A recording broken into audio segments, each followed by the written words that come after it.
Happy WrestleMania week, wrestling fans. Welcome back to the $90 million Pro Wrestle Machine studio and welcome back to the show. Through the use of the Pro Wrestle Machine. April 6, 1998 Wrestling Observer Newsletter. WrestleMania 14 Review, tons more. By Observer staff. So when all was said and done, WrestleMania will end up being one of the most memorable wrestling shows of the modern era. And not for the wrestling. Not that the wrestling wasn't good, as it was solid, surprising in spots, and some very gutsy performances in others. But the show itself, tremendously well produced, almost designed to be 13 years after the original rebirth of the New Look World Wrestling Federation and coronation of Steve Austin as the new Hulk Hogan, along with an attempt to become the symbolic ushering in a new hot period for pro wrestling.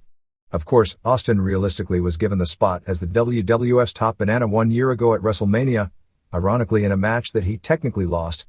And the new hot period of wrestling has been building for more than 2 years, and much of its success isn't even due to the WWF.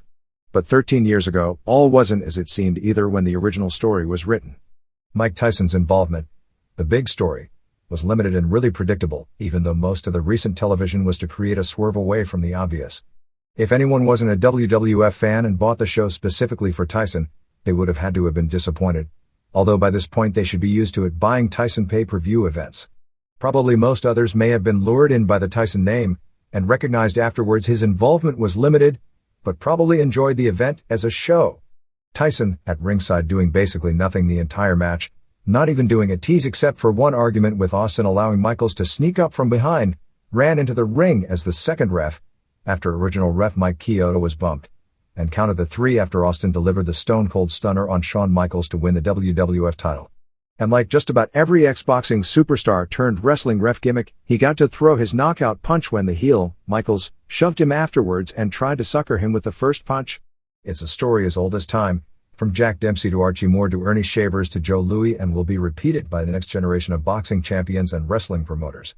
To borrow a phrase from Tyson's ex-promoter, the one that the McMahon family was able to separate Tyson from, which may have been the biggest story of the entire Tyson in wrestling escapade, only in America, or at least in American wrestling, could one of the most hated celebrities on the planet be turned instant babyface by slapping the mat 3 times. And to further explain the story, you see, Tyson really always was a good guy, according to the post-match storyline, and surprisingly not pushed on television the next night. Just like in life, he was simply misunderstood. See, he and Austin had concocted this story from the beginning. They would have this fake fight. He'd pretend to join Michaels, but really they were together all along. That's the real truth, or the fake truth, in today's dual reality pro wrestling world. Don't you get it? He really is a good guy in real life, just like everyone else, in front of their television sets cheering for their hero Cold Stone, and he was on the side of right, because, wrong isn't wrong today, it's just misunderstood. Tyson the celebrity left with Austin, much as Hulk Hogan did with Mr. T 13 years ago, and again, after learning the game, being surgically attached to Dennis Rodman last year. And after all the younger bodybuilders from the Hellwigs to the Lugers and to the totally forgotten McGees who were supposed to be the next Hulk Hogan, Hogan maintained his pedestal in wrestling largely because nobody new came along that was able to take it from him. There is now real competition as to who will be the biggest money draw in the sport. Of course, the media focus was to predictably look down their nose as to how far Tyson has sunk, like somehow participating in this stage show enjoyed by millions designed to make a few bucks for him, rehab his sully image to a larger segment of society than anyone would care to admit were watching, and in the process become a very powerful pawn in a huge wrestling war was worse than what he's done in real life. Or that the admittedly pathetic display to anyone who grew up as a baseball fan in the 70s. A long since shamed Pete Rose was tombstoned by Kane, which some would have you believe was somehow comparable, sinking to a new low after a career of real-life misdeeds that landed him banned for life from his sport, his Hall of Fame, and wound up with him in prison. The new WWF, powered by an era in which Rodman can become last year's cultural icon and Tyson can go from being a heel to a babyface with 3 slaps of the mat, and can OJ be far behind, is in a real-life battle, on the same courts that houses NBA franchises, and in the same courts where so many of this WrestleMania's biggest names, from Tyson to McMahon to Lawler to Rose, have more than a little familiarity with. Officially, WrestleMania, which for all real purposes sold out the Fleet Center in Boston months ago almost exclusively through mail-order sales, drew 19,028 fans, 15,681 paying $1,029,230. the largest gate for any event ever in the new building, plus an incredible $273,000 in merchandise, which would likely be an all-time record for American pro wrestling of $17.41 per head. It was the largest gate for a pro wrestling event in North America in 6 years, dating back to the Hulk Hogan vs. Sid Justice match at the April 5, 1992 WrestleMania at the Hoosier Dome in Indianapolis. It was also the fourth largest gate for pro wrestling ever, fifth largest ever in North America, and likely, as it is every year, the biggest in North America of the year.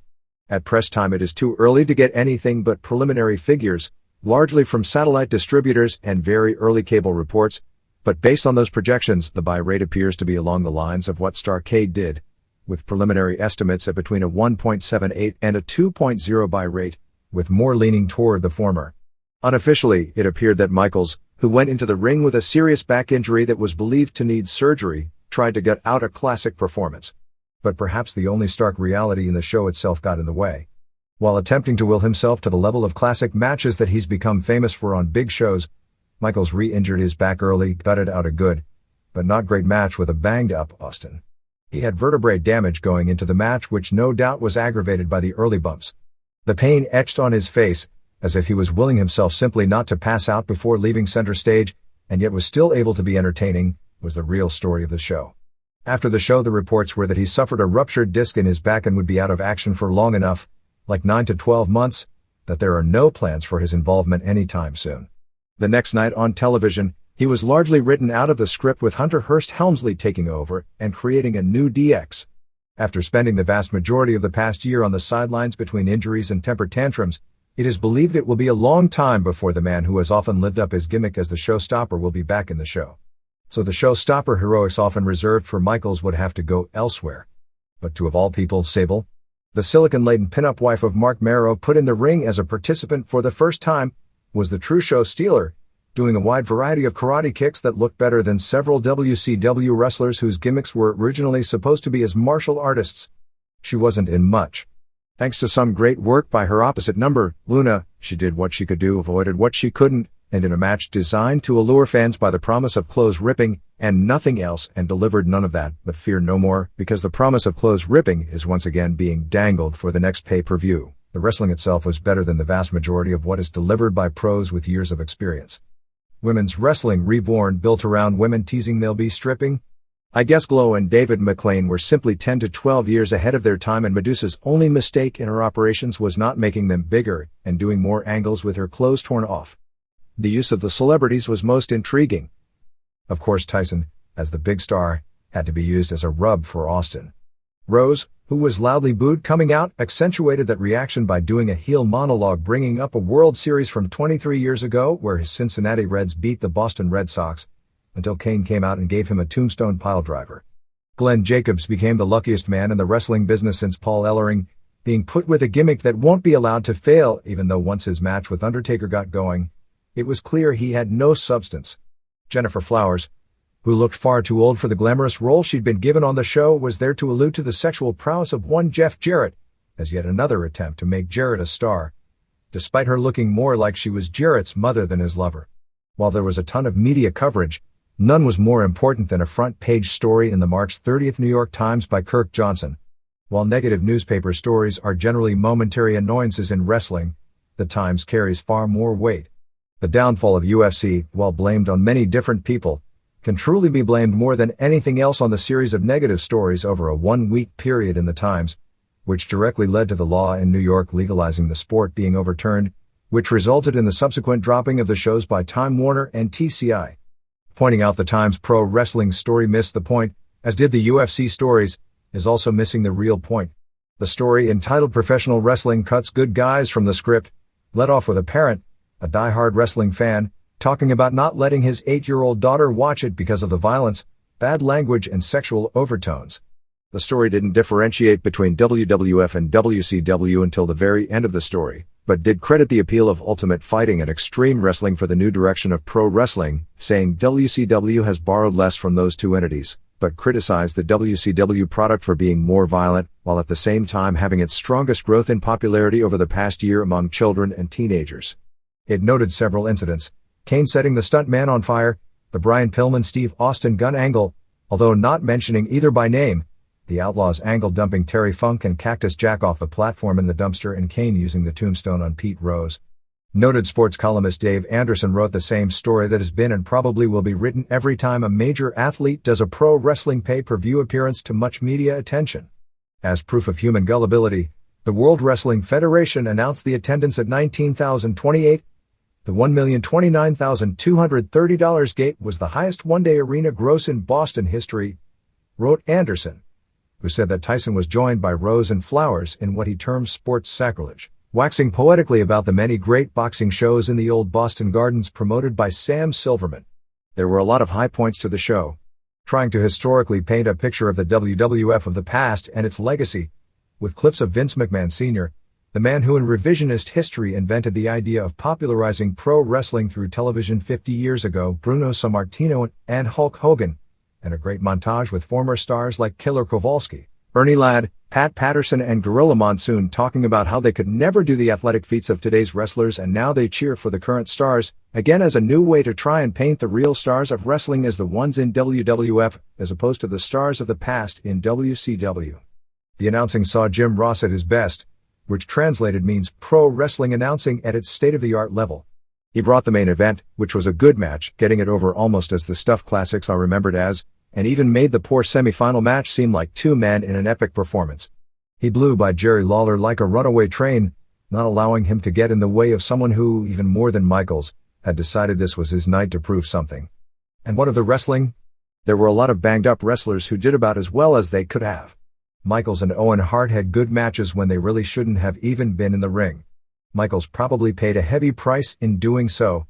Undertaker and Kane was all hype, saved by one missed dive and the piledriver on Rose. The tag team title change with Terry Funk and Cactus Jack beating the New Age Outlaws was everything that it was supposed to be. The mixed tag was, from a wrestling standpoint, the one pleasant surprise. The light heavyweight title match proved that Aguila is a long ways from being ready, and the Battle Royal was designed as a showcase for the new Legion of Doom, now christened LOD 2000, who unfortunately appear to have gotten the new name not by being futuristic, but because Hawk wrestles like a 2,000-year-old man.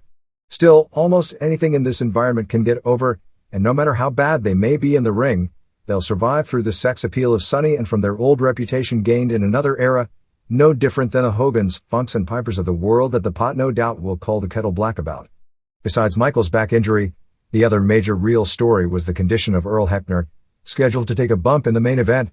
Hebner was rushed to the New England Medical Center and at last word was in the intensive care unit due to what was believed to have been a brain aneurysm. Apparently he was fine on Friday, but the day before the show was in bad shape and taken to the hospital. Many of the WWF officials visited him in the hospital and reports are that he didn't appear to recognize anyone. He's expected to be hospitalized for at least a few weeks. 1. Legion of Doom, Mike Hegstrand and Joe Laurinaitis, won an awful 15-team battle royal in 819. The match was so nondescript that they never even bothered telling us who was in there in the first place. The real story was the new look of LOD, with Sonny dressed in very little as the new manager of the duo, with ring outfits that were basic copies of what Antonio Pena was dressing his wrestlers as years ago, Animal wearing shorts, the same face paint, but sans the mohawks and instead with very short crew cuts. Guys were being eliminated so fast that the announcers could barely keep up with it and it didn't matter because nobody cared. I swear I saw Skull Von Crush, Vito LaGrasso lumbering around the ring, or some guy who looked like him, who was never even identified. Savio Vega, Juan Rivera, was thrown out at 121, eliminating Miguel Perez as well. Kurgan Robert Malay was out at 141, eliminating Jackal Don Callis as well. At least that's what they said. I never actually could find Jackal but never saw Von Crush again. Barry Windham, who wasn't in the match, ran out of the dressing room to throw out chains. Ryan Harris at 211, which eliminated Windham's rival Bradshaw. John Lee Field. D'Lo Brown, A.C. Connor, was next out, eliminating Mark Henry at 221. In the funniest part of the match, Henry had no clue what was going on and stayed in for several minutes anyway, as I guess nobody could be bothered to inform him he wasn't supposed to be in. Jacques Rougeau was thrown out about the same time, but Pierre, Carl Ouellet, did have a clue and left. Ricky Morton was next at 317, eliminating Robert Gibson, Reuben Kane. Jesus Castillo and Jose Estrada Jr. were next out, followed by Thrasher Glenn Ruth, going over, eliminating Mosh, Charles Warrington. Finally somebody woke up Henry and he was thrown out. Scott Taylor was out next, his partner being Flash Funk, Charles Skaggs. Henry Godwin, Mark Canterbury, clotheslined 8-ball. Don Harris, out, but before leaving, Skull Ron Harris dumped Phineas, Dennis Knight.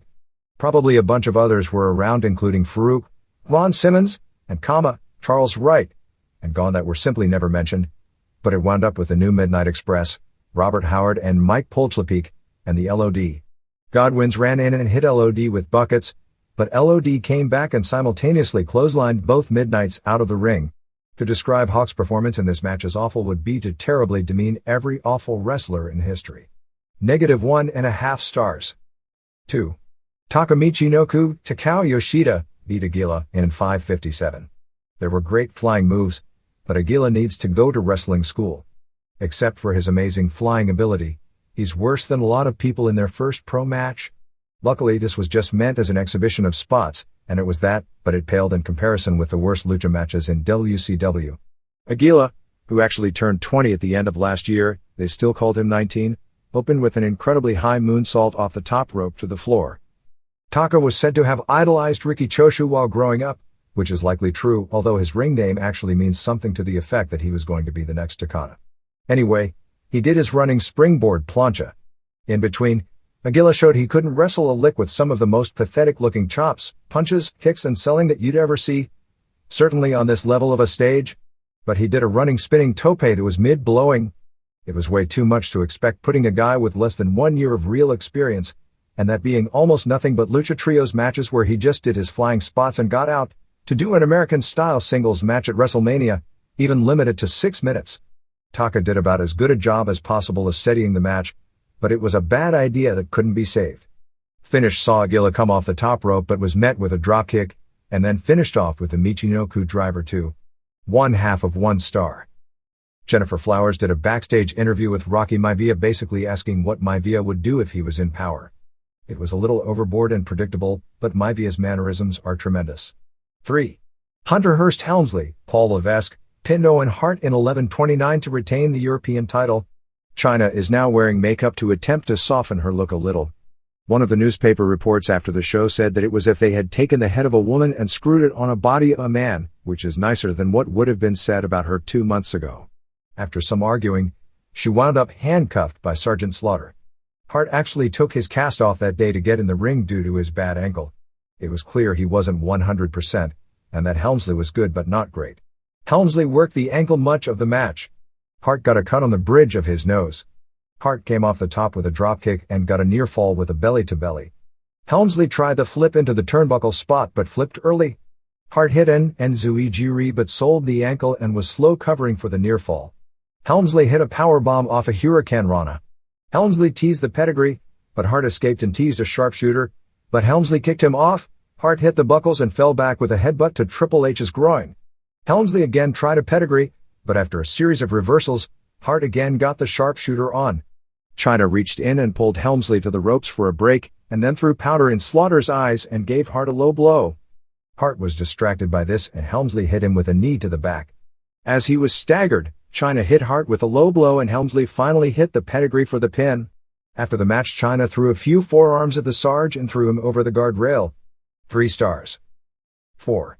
Mark Marrow and Sable, Rena Marrow, beat Goldust, Dustin Runnels, and Luna, Gertrude Vachon, in 9-11. Marrow and Goldust were mainly there to kill time between spots with the women and they were fine in their secondary roles. The first time Sable tagged in, Luna ran away and they never touched. The second time they got in, Sable took Luna down and began pulling on her extensions. Sable threw some nice-looking kicks and clotheslined Luna over the top to a big pop. The guys were back in, and Marrow did his low blow spot and went for the TKO, but Goldust turned it into a DDT for a near fall. Goldust went for the curtain call but Marrow got out of it. Marrow did his Marrow Sue for a near fall and a Frankensteiner off the top for another near fall. Marrow hit a sloppy TKO, as Goldust because of his added weight is a real load to spin around, but Luna saved the near fall. Sable went to cover Goldust, but Luna went for a splash off the top and hit Goldust. Sable then powerbombed Luna. We were waiting for the armed guards to cuff her and take her to the women's prison for the next chapter in the soap opera Whoops that was using WCW rules and hit a TKO on her for the pin. 3 stars. Before the next match, Hennessy Lee came out with Jeff Jarrett and Jennifer Flowers. Flowers said that she's been with great and Jarrett is great. Obviously she was referring to something other than the TV ratings he delivers. Flowers then did the ring intros for the next match. 5. Rocky Maivia, Dwayne Johnson, retained the IC title beating Ken Shamrock via DQ in 4:49. They're trying to give Maivia the same chairman gimmick that WCW gave La Parka and then did nothing serious with. Not much to the match itself. Maivia used a hard unprotected chair shot to Shamrock's face but Shamrock kicked out of the pin. Shamrock came back with a belly-to-belly and an ankle lock and Maivia tapped out. After the match the Nation of Domination ran in and Shamrock gave belly-to-bellies to Kama Mustafa and Brown and something that somewhat resembled that move to Mark Henry. He then put the ankle lock back on Maivia, while Farouk came out and simply watched as Maivia, with blood spewing from his mouth, I guess this was the one blood spot on the show which was planned as the others looked to be inadvertent nose cuts, tapped out in agony. A stretcher came for Maivia. Shamrock then suplexed 3 referees and a guy in a suit. It was then announced the decision was reversed due to Shamrock putting the hold on after the match. Shamrock went nuts again, knocking Maivia off the stretcher and pounding on him some more before leaving. The only funny part was with the cameras off, Maivia, who was stretchered and then took more of a beating, got up and walked to the dressing room. They need to get Shamrock into DX as he's the only guy in the company realistically ready to do a major money program with Austin, and with Michaels out DX needs a singles headliner. 1.5 star. 6. Terry Funk and Cactus Jack, Michael Foley, won the WWF tag titles from the New Age Outlaws, Monty Sop and Brian James, in 10:01 of a dumpster match. Funk wrestled as Terry Funk instead of as Chainsaw Charlie with no reason being given. Not much wrestling, but it was a typical gimmicked brawling match with some creative spots. Jack did a somersault off the apron into the dumpster although the spot was too slow in being set up. Funk was put in the dumpster first. Shawn used a leg sweep with Jack, who cracked his head on the dumpster. Outlaws kept smashing the lid of the dumpster on both men. Gunn somehow suffered a bloody nose in the battle. Jack came out of the dumpster with the claw on both men. They used what appeared to be a broiler pan as a prop back and forth. Jack then pulled a ladder out from under the ring, eliciting a small but noticeable ECW chant. This led to a spot where Jack and Billy Gunn were both standing on the top step of the ladder and Shawn knocked Funk into the ladder and tilted over and both took a bump from the top of the ladder out of the ring into the dumpster. After they got out, Gunn powerbombed Funk into the dumpster. They wound up brawling backstage with Jack hitting both men with hard chair shots and put them on a forklift. Funk got behind the wheel and deposited both of them in a dumpster backstage for the title win. 3.25 stars. 7. Undertaker Mark Calloway pinned Kane, Glenn Jacobs, in 1658. Rose came out heavily booed and turned himself even more of a heel in the building with his baseball diatribe bringing up bad memories of the Red Sox past, such as saying he left some free tickets for Bill Buckner but he couldn't bend over to pick them up. Kane tombstoned him to a huge pop and Rose was stretchered out. Undertaker came out with an awesome ring entrance with druids, local indie wrestlers such as Tony Rumble with hoods trying to hide who they were, carrying torches. The match told a story, but was pretty dull since Kane isn't at the level of being out there that long. Mainly Kane delivered punishment to Undertaker, who sold most of the way. Kane sold very little of Undertaker's offense since they are trying to keep him as a monster and he was doing the job. Match during the body didn't have much heat. Kane dropped the ring steps on Taker and threw them on his knees. Paul Bearer threw some kicks. Actually Bearer was moving faster than Hogan. Kane used a choke slam but picked Undertaker up to deliver more punishment rather than pinning him. Then he put him in a lengthy chinlock, as if you can make sense out of that. Undertaker missed an incredible running tope over the top, crashing through the Spanish-language broadcast table. Speaking of who was sitting at the table, returning to no fanfare for this show was Hugo Savinovich, who, as you can guess, was declared not guilty on charges of raising children in a drug and cockroach-infested apartment. Kane continued to pound until Undertaker did a rope-a-dope gimmick. Taker made a comeback and Kane still didn't sell. Undertaker went for a tombstone, but Kane reversed it and dropped Taker with his own move, but Taker kicked out. Undertaker used a choke slam and a tombstone but Kane kicked out. After a leg drop and a second tombstone, Kane kicked out again. After a clothesline off the top, Undertaker hit a third tombstone, but Kane kicked out a second after the 3 count which left the finish flat. There's nothing that flattens a finish pop more than the loser kicking out just after the 3rd count, although they wanted to make it as though the match was over but that Kane didn't lose. After the match, Bearer attacked Taker, who came back and decked him, allowing Kane to hit Taker with a chair and tombstone him on the chair. 1.5 star. 8. Steve Austin, Steve Williams, pinned Shawn Michaels, Michael Hickenbottom, in 2002 to win the WWF title. Michaels had a ring on a chain around his neck. Apparently he just got engaged to a former WWF seamstress who played the role as the shorter of the two women that were chasing Dude Love around over the summer, and dedicated the match to Heckner. Immediately Michaels took a crazy backdrop over the top rope onto Helmsley. Helmsley attacked Austin and rammed him into the guardrail. This allowed ref Mike Chioda to order Helmsley and Chyna to the back. Before leaving, Austin threw Helmsley into the musical equipment that the DX band, who were heavily booed after playing a new wave version of America the Beautiful, and never did play the promised national anthem after all the booing, had left behind. Michaels then attacked Austin with the cymbals. Austin whipped Michaels into a dumpster left behind from the tag title match. They worked at a pretty good pace, but as the match went on, Michaels really looked bad, holding his back, swearing, and his face looking as if he was going to pass out. Austin took a backdrop over the guardrail and was hit with the ring bell. After a baseball slide knocking Austin onto the American announcer's table, Tyson threw Austin in the ring. Austin argued with Tyson, allowing Michaels to clip him from behind and put on the figure four. The whole place did the Who chant as Ross had to ignore they were reacting to a wrestler from the rival company in the middle of a hot spot in their biggest match. There were also loud Holyfield chants that Ross and Lawler both pretended they didn't know what the chants were. Michaels was holding the ropes while Tyson didn't tell the ref what was happening. Austin reversed it. Austin slingshotted Michaels into the corner for a near fall. Chioda was then caught in the corner and squashed by both men 3 times. Austin dropped Michaels on the top turnbuckle, but Michaels came back with a forearm, apparently his patented flying forearm, but by this point he was in so much pain he couldn't get off his feet. He still managed an elbow off the top rope.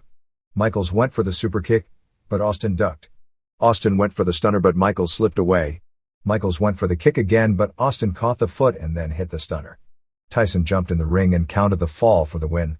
Austin then gave Tyson an Austin t-shirt which he held in front of him. When Michaels recovered, he saw Tyson with the t-shirt and started arguing. Michaels went to throw the punch, Tyson fired back. Michaels took a more convincing dive than Bruce Seldon and Tyson, and Austin left together amidst thunderous cheers. 3 1/4 stars.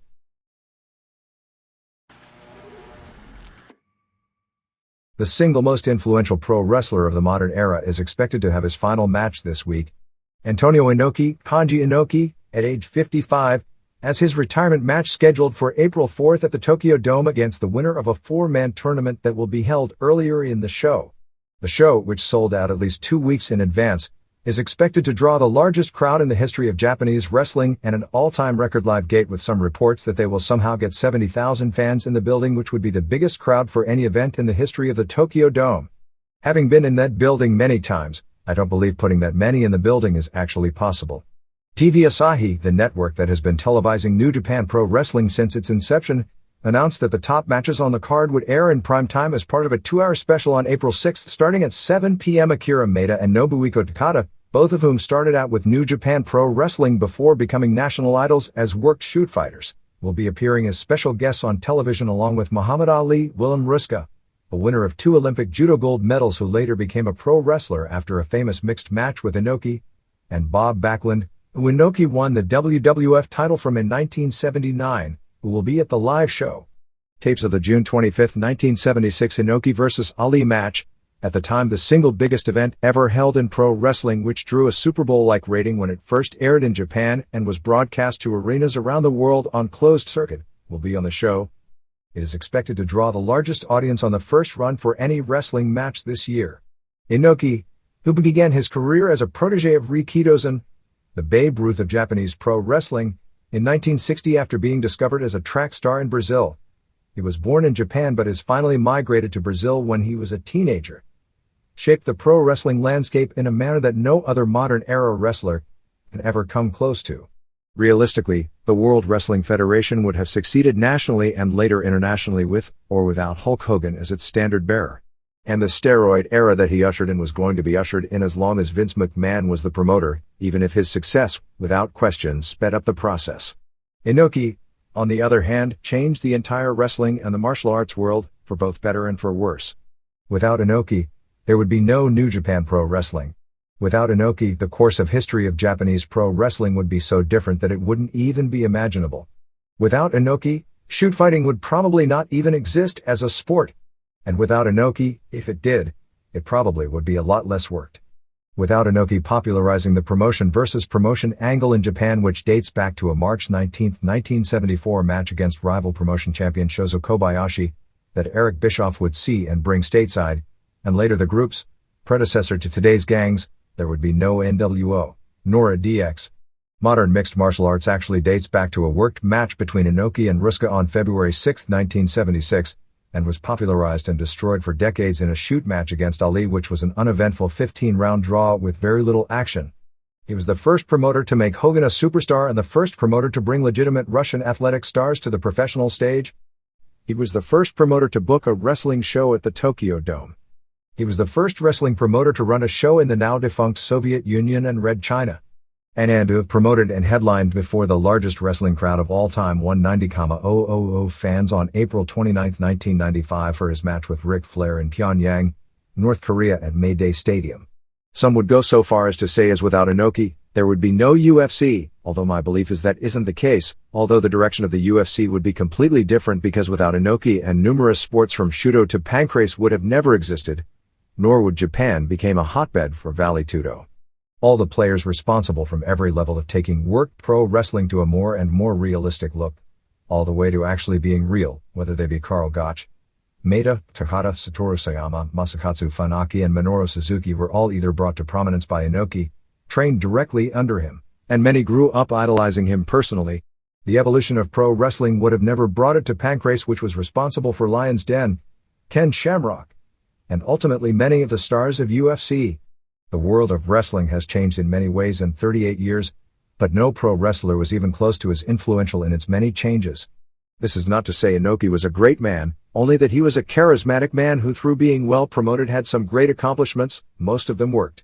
He had the same character flaws as nearly everyone, surrounded by yes men and put on a pedestal for decades for so long that they lose their perspective would have.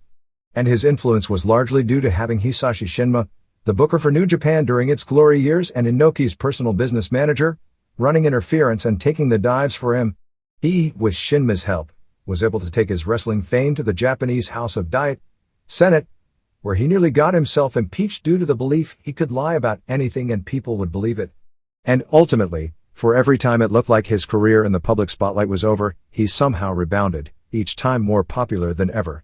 From embezzlement to tax evasion to a shoot match with Muhammad Ali that was so bad it threatened the very existence of pro wrestling in Japan, Inoki's nearly 4 decades consisted of burying himself and digging himself out every time Inoki steps into the ring for the final time. At least that's what it is billed as, because few wrestlers who retire to major fanfare don't come out of retirement against the winner of a tournament consisting of Igor Mindert, Don Frye, Brian Johnston, and Naoya Ogawa.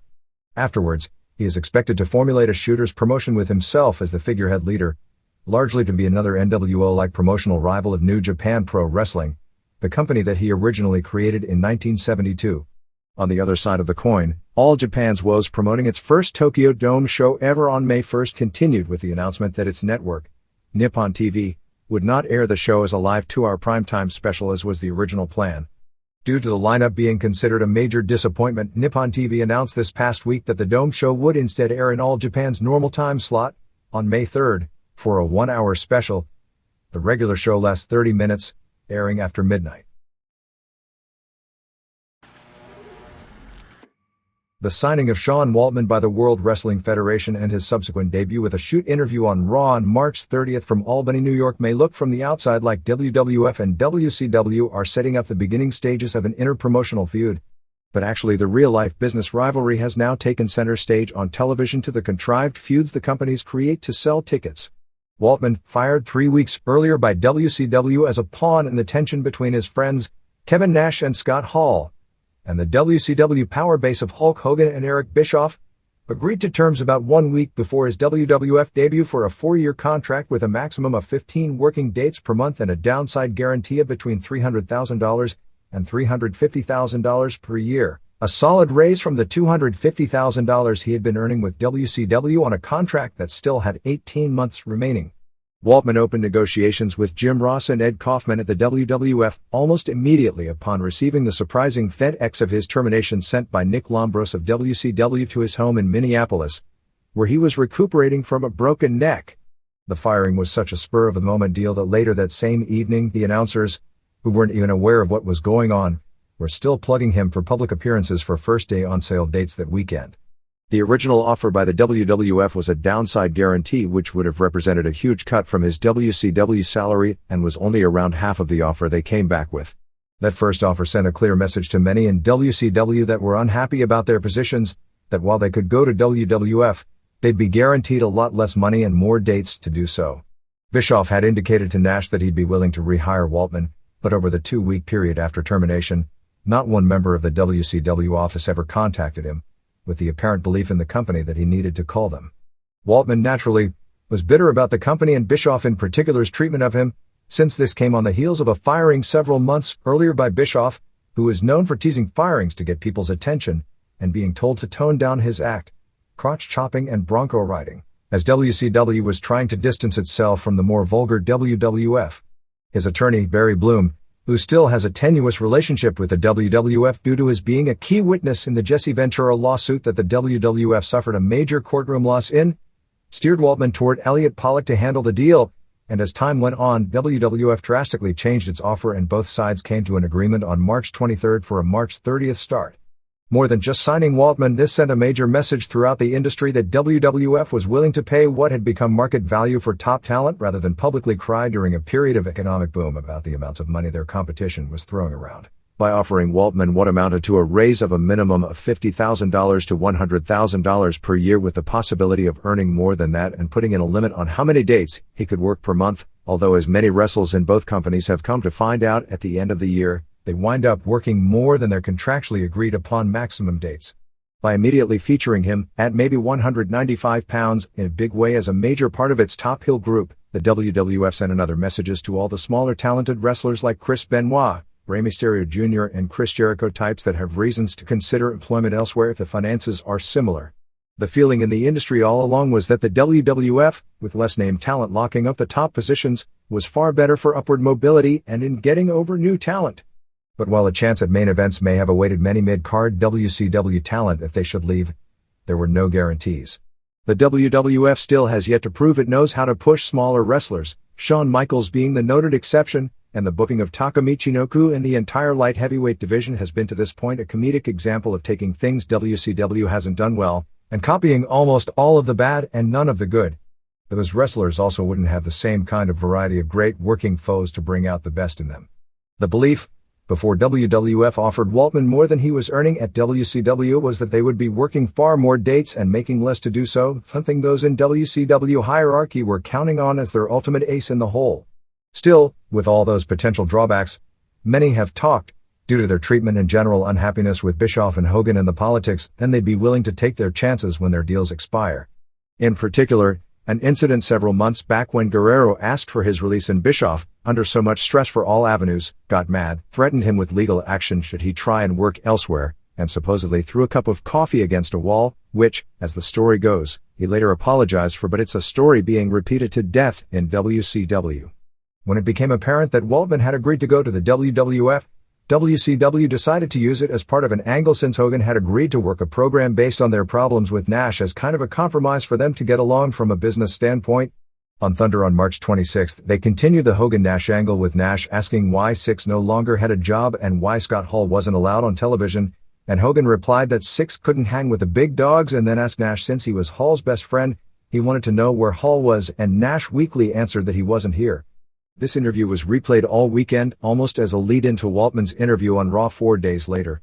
Waltman was introduced shortly after 10 p.m. on the live Raw to a big pop, as it was no secret that he was expected to debut on the show and there were signs and a buzz in the building to that fact. Bitter toward WCW, he claimed he had been working as an indentured servant for 2 years, and in response to Hogan's comments that he couldn't run with the big dogs, said that Hogan sucks, which got a big pop, and that Hogan had no room to talk. You better not stop short of Eric Bischoff will be so far up your ass he'll know what you had for breakfast, he continued, and finished up by saying that Nash and Hall would be right here with us if they weren't being held hostage by WCW, and that's a fact, Eric Bischoff. While I'm not sure having a job that requires minimal work for about $1 million per year qualifies as a hostage crisis, it is true that both Hall and Nash had asked for their release and been turned down.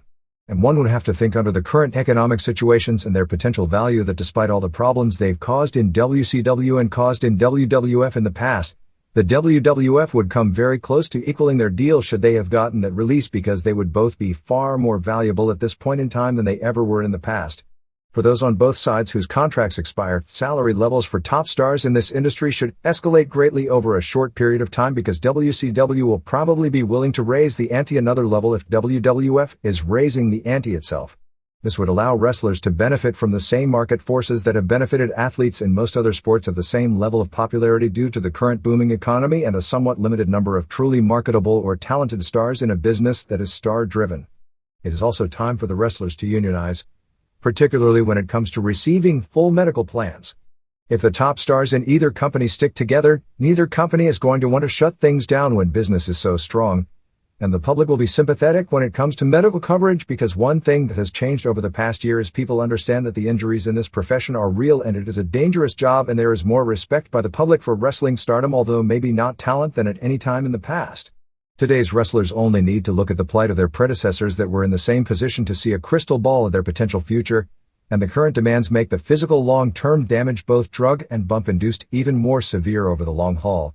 It is amazing with a business that takes in the kind of money this one does that there are no unions, pensions, and WWF has medical plans for its wrestlers that are totally substandard when compared with less dangerous sports.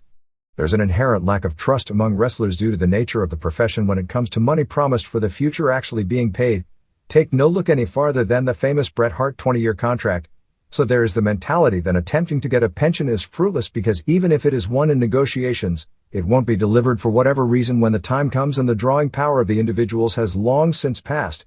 In the past, wrestlers have never been able to stick together, which most in the profession would expect would doom an attempt now as well.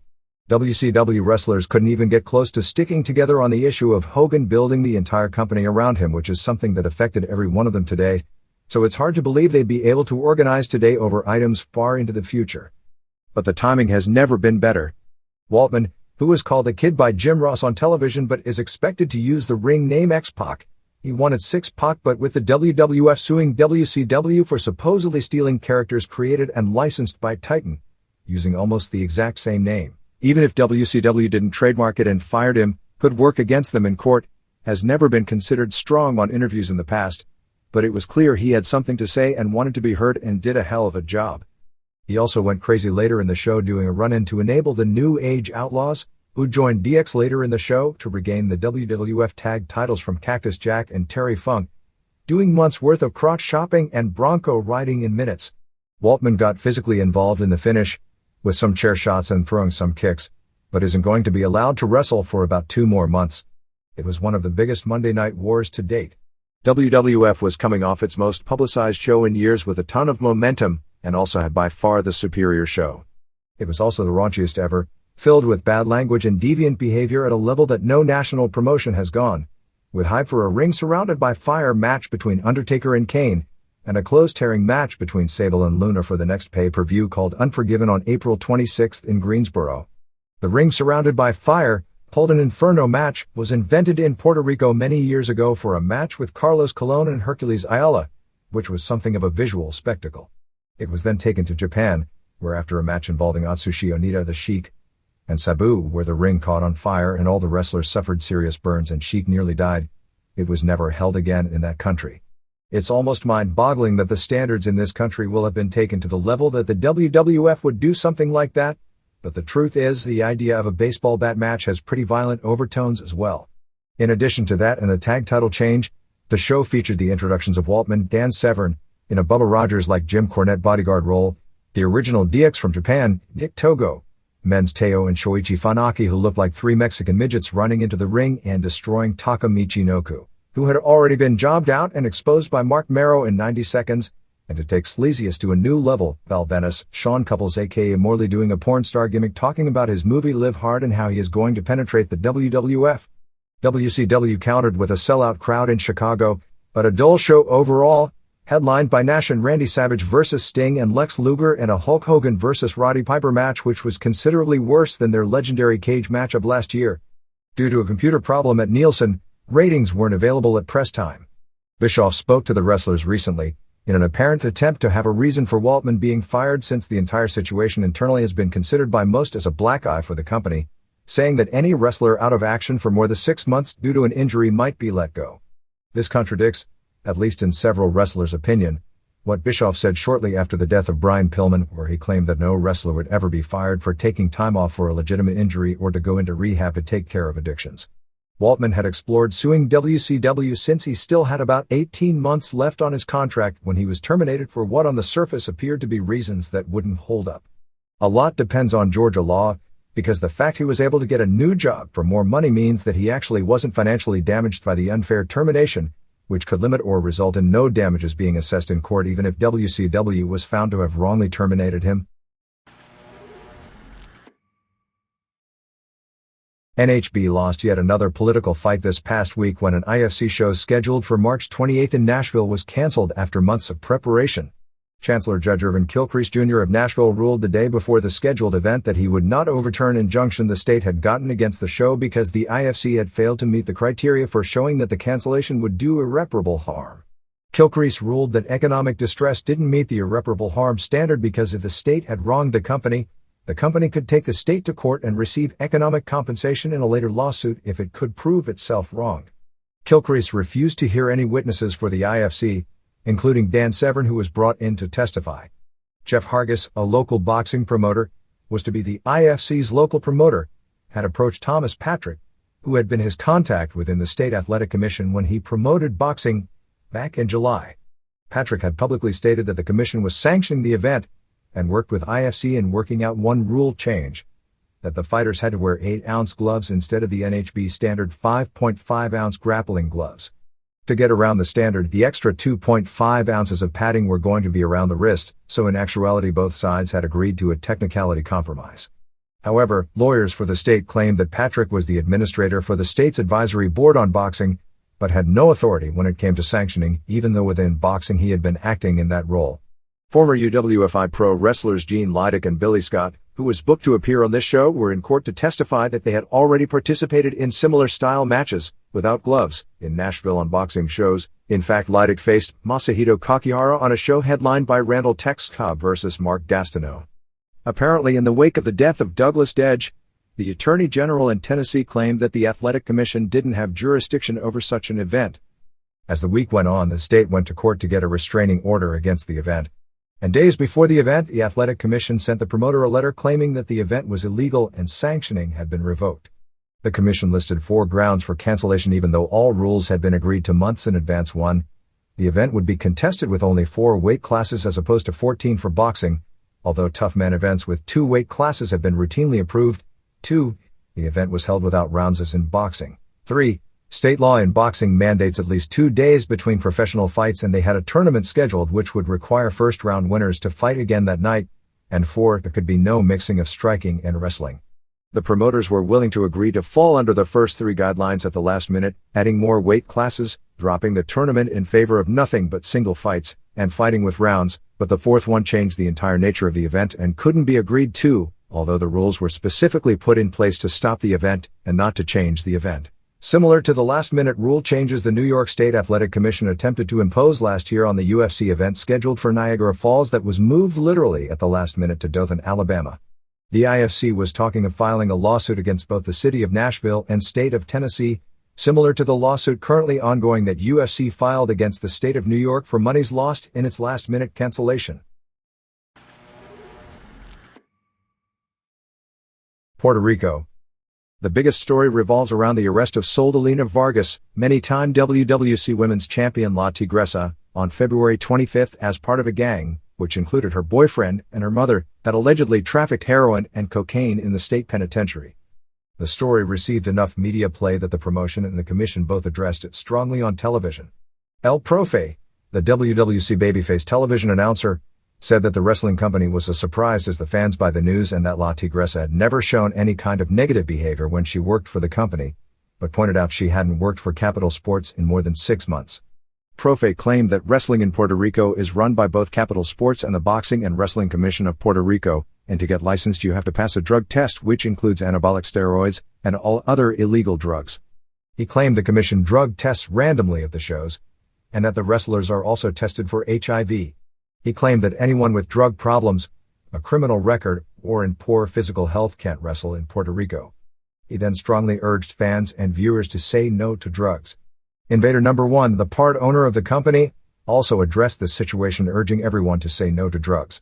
I'm sure many longtime followers of wrestling will find more than a little irony about how wrestling has reworked Invader's image on the island from a cold-blooded murderer to a legendary top babyface and distinguished company spokesperson. And finally, Carlos Nieves of the Boxing and Wrestling Commission also addressed it in a long interview. He said that every wrestler trying to get licensed in Puerto Rico has to have a medical exam and a drug test, a clean encephalogram test, and produce a document from the Puerto Rican police proving no prior convictions. He claimed that the isolated incident of this one female wrestler shouldn't discredit the pro wrestlers of Puerto Rico, and said that to the best of his knowledge, with the exception of this one wrestler, that there have been no drug incidents among the wrestlers working for Capital Sports. He strongly stated that pro wrestling in Puerto Rico is drug-free, and said that as long as he is commissioner, that La Tigresa would definitely never be wrestling in Puerto Rico again. All the rhetoric aside, much of what was stated on television was of course fantasy. The commission does require a clean medical certificate for a wrestler to get licensed stating they don't have any serious illnesses, but they don't require nearly as stringent a medical exam as claimed, nor do they do drug testing nor require an encephalogram or cardiac exam. Because of all the blood spilled in Puerto Rican rings, wrestlers do have to provide the results of an HIV test to be licensed. Although he has teased retirement and even done a series of long built-up retirement matches in the past, longtime area top star Carlos Colon, 50, is believed to be retiring soon to concentrate on new business interests as the owner of Promo Records, which concentrates on salsa music. It has been reported in the mainstream media that Colon was going to leave pro wrestling, although nothing has been said on the wrestling television show as of late. Wrestler/manager Rico Suave, Julio Estrada, is working as a bodyguard for female comedian Pauline Crespo, who is in the midst of controversy when nude photos of her were released to a television show against her will, and she sued the photographer but lost in court. A new tag team is in called the Heartbreakers, consisting of Adonis, Frankie Lancaster, and Apollo. Alex Porto, also new to the area, is a wrestler called Perfect 10, who is former WCW jobber Eddie Jackie.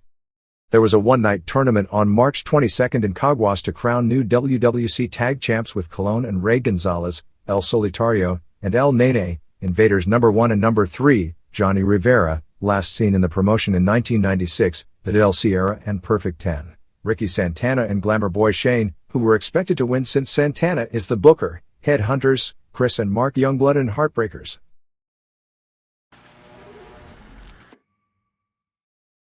Mexico. Victor Quiñones, the WWF's foreign rep, has mended fences with EMLL's Paco Alonso, which has resulted in Steel, Sean Morley, and the Headhunters returning, both of whom had been working in Mexico for Azteca. He is also trying to get Mr. Aguila, who is under contract to WWF, to return to EMLL. It's interesting how so many wrestlers jump to Azteca, with its prime lure being the connection to getting contracts with U.S. offices, and then when they get those contracts, for various reasons, Azteca then loses them. Another person in that category is Shiryu, who signed a low-figure WCW contract to work as Kaz Hayashi, and then WCW told him they don't want him working in Mexico. The basic feeling is WCW doesn't want its guys under contract working in Mexico because it becomes a sticky situation in regard to paying guys if they are injured while doing crazy moves, or even not so crazy moves, working Mexico. However, Jorge Rojas got really mad over that one because they had been in business discussions over doing American television with WCW, and he felt WCW should have at least informed him they weren't going to let Shiryu work anymore, rather than Shiryu telling him he wasn't allowed to be booked. There are also complaints since WCW allows Ultimo Dragon to still work for EMLL, and Dragon is also running his own shows in Naucalpan in front of small crowds, since he's able to sell the tapes of Ultimo Dragon wrestling to Samurai TV in Japan. Azteca is now building its company around wrestlers not under contract to WCW, with the belief that WCW could pull its wrestlers at any time and they need to use television to establish new names. Conan is still somewhat involved in booking. The major show of the week was March 27th in Cuernavaca with Oro Jr. vs. Jurassico in a mask vs. hair match. Expect Jurassico to have lost, Vampiro and Lizmark, Sr., and Tinieblas Jr. vs. Pierroth Jr. and Pirata Morgan and Super Crazy, Tarzan Boy and Zorro and Torero and Super Parka vs. Mosco and El Texano and Ultimo Rebelde and Pantera del Ring and more.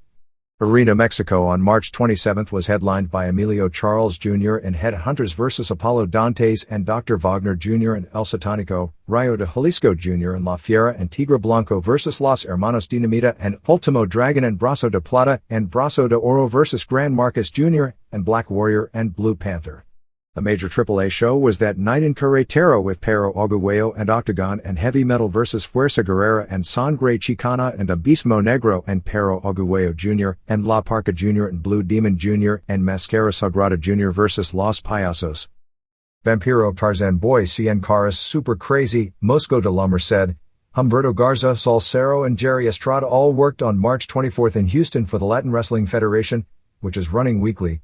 San Antonio also now has a weekly Lucha Libre promotion.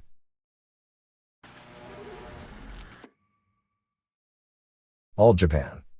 The meticulously booked Champion Carnival tournament was totally screwed up when Akira Taue blew out his left knee on March 28 in Fukui in a match where he beat Wolf Hockfield, and after being examined the next day, was told he would have to be out of action for the remainder of the tour. These things are booked out with A beating B, B beating C beating A and trading wins in a carefully planned out pattern that any of the main people getting hurt screws up all the planning. For example, on March 29 in Nagoya, Taue was scheduled for a singles match against Jun Akiyama which couldn't be replaced. All of Taue's scheduled matches the rest of the tour will be forfeit victories to his opponent. As of April 1, tournament standings are 1.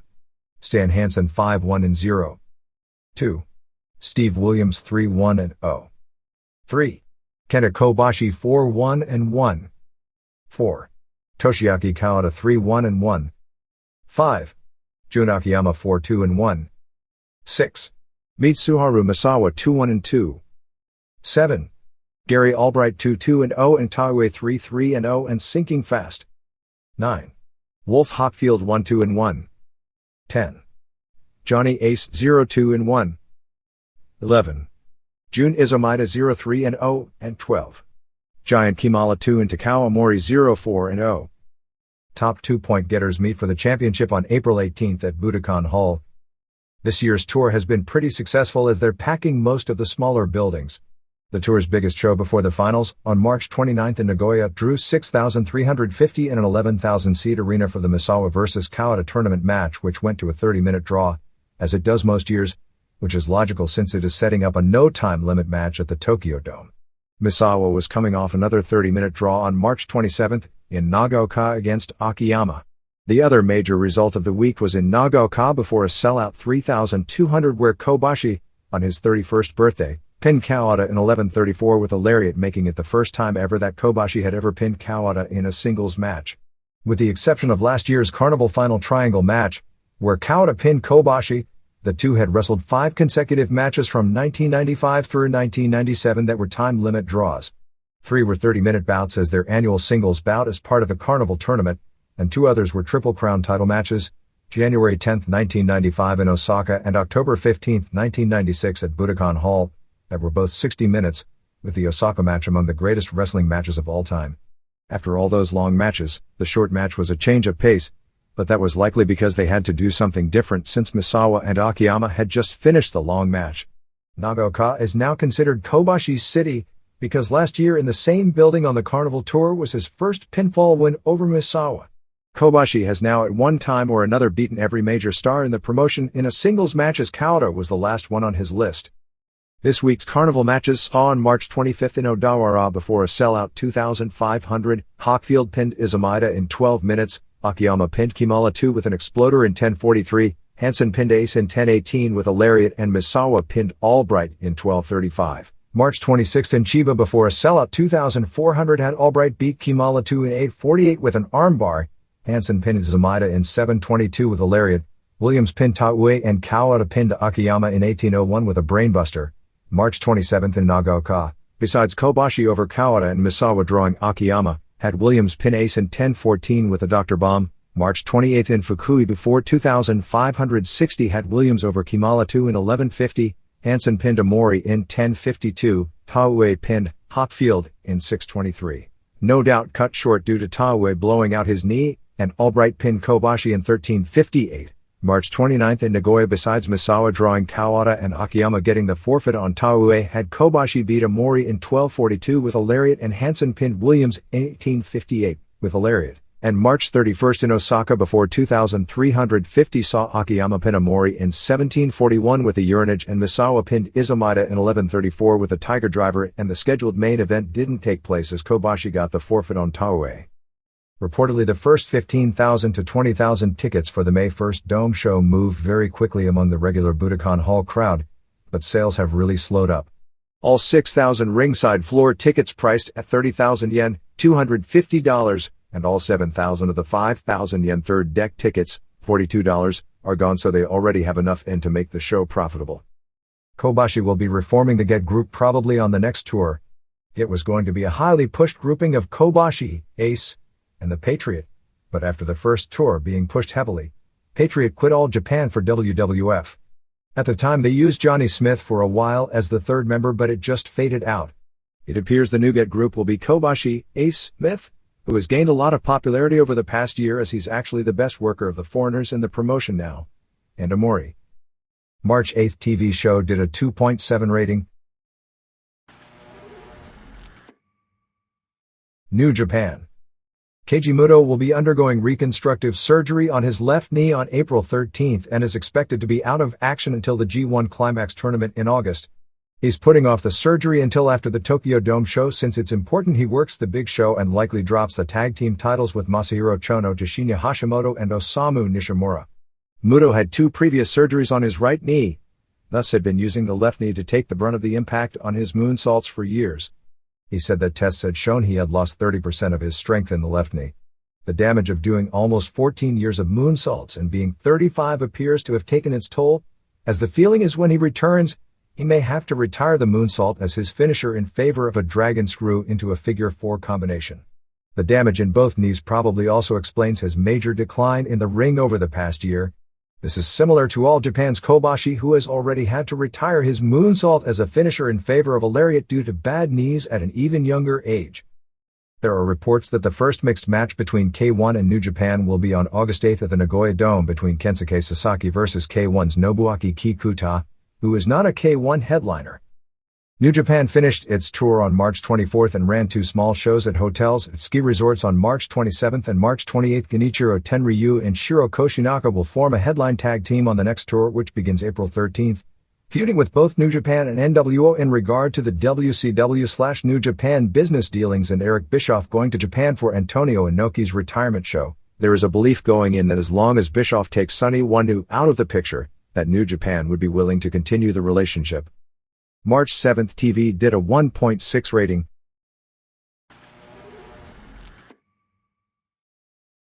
Other Japan notes. The March 28th Rings show at Tokyo Bay NK Hall proved to be a success, as without Akira Maeda on the show and using Kiyoshi Tamura as the main draw, they drew a near sellout 6,200 fans in a building that is by tradition difficult to sell out for anything less than a blow-away show. Tamura, the group's world heavyweight champion, beat Dick Frey of Holland in 7:46 with a sleeper in what was almost surely a worked match since it was the main event. There was also interest in the Rings debut of 2 wrestlers was the recently folded Kingdom promotion. Both lost their debuts, Hiromitsu Kanehara losing to Ilyakine Mikhail in 14:03 with a heel hook and Kenichi Yamamoto losing to Valentin Overeem in 6:36 when his second threw in the towel. Tsuyoshi Kosaka, coming off his win against Kimo, beat Nikolai Zuev in 8:20 with a knee lock in what was also likely a worked match. Although it didn't make the cover, news of Vader working the Tokyo Dome was the cover photo. The March 31st Weekly Pro Wrestling devoted its first 7 pages to the Kimo vs. Kosaka UFC match. There have only been 3 or 4 times in the past 5 years where an event in the United States made page 1 of Weekly Pro. The only ones I recall offhand are the Ken Shamrock vs. Hoist Gracie's second UFC match, even more notable because no Japanese was involved, although at the time Shamrock was considered honorary Japanese, and the first Mike Tyson Steve Austin angle from Fresno earlier this year. The only other match from the UFC that was even covered in the Pro Wrestling Mag was a full page on Frank Shamrock's win over Igor Zinoviev. There was an NHB rules match on the show with Maurice Smith protege Bob Gilstrap, who is probable for the middleweight tournament in the May 15th UFC, beating former Olympic Games wrestler Graham Zaza by a 1-0 score for a yellow card violation after they had gone the 30 minutes time limit. Next rings is April 16th in Osaka Furitsu Gym with Maeda vs. Fulcon and Yamamoto vs. Masayuki Naruse announced. As expected, WoW Channel didn't renew its contract with JWP, so they've lost their major television and have to be content with TV on the fringe cable stations. Kamikaze quit Wrestle Dream Factory and is trying to get into All Japan as a regular. He had some tryout matches with All Japan and looked okay. FMW announced the main event for its April 30th pay-per-view show from Yokohama as Atsushi Onita vs. Koto Fuyuki, and if Onita loses, Zen must disband. Fuyuki and Haido won the FMW World Brass Knucks tag titles from Yukihiro Kanemura and Mr. Ganasuke on March 29th in Sanyo. Fuyuki also announced the main event for his April 17th show in Sapporo with Fuyuki and Haido vs. Hayabusa and Masato Tanaka. In kind of an American DX knockoff, but taken to the next level, several of the FMW wrestlers in Fuyuki's group like Geto, Jado, Haido, Kanemura show up taking their trunks off and wearing nothing but white briefs. If Fuyuki's team loses, the guys have to take off their briefs. If Tanaka and Hayabusa lose, then Hayabusa has to unmask, so it's being billed as mascara contra underwear. A benefit show for Umanosuke Ueda, a longtime star in Japan whose career ended after being in a crippling auto accident, will take place on April 16th in his home city of Kumamoto. Appearing on the show will be Tatsumi Fujinami, Kensuke Sasaki, Shinya Hashimoto, Masahiro Chono, Inichiro Tenryu, Yoshihiro Tajiri, and Yoshiaki Fujiwara. Added to the April 26th Pancrase pay-per-view from Yokohama, besides the Masakatsu Funaki vs. Guy Mesger King of Pancrase title match, is Semishult vs. Jason Godzi and Yuki Kondo vs. Keiichiro Yamamiya. There will be major head-to-head competition as Pancrase is running the 5,000-seat Bunka Gym, while the Japanese Shootboxing Association, another shoot sport which combines boxing with takedowns, has a show at the 17,000-seat Yokohama Arena with a really weird main event of Manuel Yarbrough, the 6'8", 640-pound sumo, judo and former All-American college wrestler whose main claim to fame was beating knocked down by Keith Hackney in one of the most famous moments in UFC history, taking on pro wrestler Tatsuo Nakano, who is probably only around 5'5". Rumina Sato, who is one of the most exciting NHB competitors in the world coming off a loss, will face Michael Buell, who up until this weekend was the lightweight champion of the USWF in Amarillo. Big Japan owner Shinya Kojika came out in a mask similar to the masked Zaps in AJW after the main event on the March 25th Korakuen Hall show, where Shoji Nakamaki and Jason the Terrible and Mitsuhiro Matsunaga beat Shadow WX and Great Pogo and Shadow Winger, saying that the wrestlers need to work harder. Kendo Nagasaki suffered a shoulder injury in an angle on that show and will be out of action about 1 month after he was attacked after his match by former War wrestler Osamu Tashiakari.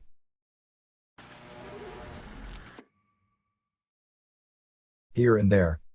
Steve Nelson's USWF returned to Amarillo, Texas on March 28, drawing 5,000 fans as its world heavyweight champion, Evan Tanner, beat 6'6", 248-pound Dallas kickboxer Rusty Toddy in 126 with a side choke. Tanner will represent USWF in a 4-man tournament promoted by Monty Cox's Extreme Challenge promotion on April 18th, which will be Tanner's NHB debut, which he hopes to lead to being in the next UFC, as John Peretti will be scouting that event. David Elizalde of Amarillo won the USWF lightweight title from Michael Buell with a choke in 14:54 of the 15 minutes time limit, which got such a big reaction that he was literally carried out of the building on the shoulders of the fans. Buell had just gotten word that he was selected by Shudo to face Rumina Sato at the shootboxing event on April 26th in Yokohama. Both Tanner and Elizalde were teammates at Amarillo's Caprock High School, where both were 2-time high school state champions, and they are currently roommates and training partners. Nelson did a pro wrestling-like angle doing an interview in the ring, issuing a $10,000 challenge to Ralph Gracie, who beat him in less than 1 minute a few years ago on an EFC pay-per-view show. Nelson is trying to build up to a match in late 1999 when Amarillo finishes building a larger arena. The 8-man tournament wound up being won by Wayne Admire, who only wrestled 1 match. 2 of the 4 first-round winners couldn't continue due to a shoulder injury and breathing problems, and then the winner of the first semifinal couldn't go into the finals due to a concussion. The tournament win sets Admire up for a shot at champion Paul Jones, who is also his coach, possibly on the next show, which is May 23rd in the same building. Memphis Power Pro Wrestling, which starts on WMC TV in Memphis on April 18, will air live at 11 a.m. for 90 minutes. Originally, the plan was for the show to air on tape in a midnight time slot, but the station cleared doing it live as it had been done for most of the past 20 years, and also that the old announcing team of Dave Brown and Corey Macklin will be back doing the show. A Jerry Lawler vs. Bill Dundee match will take place on the first show, and Austin Idol will return on that show.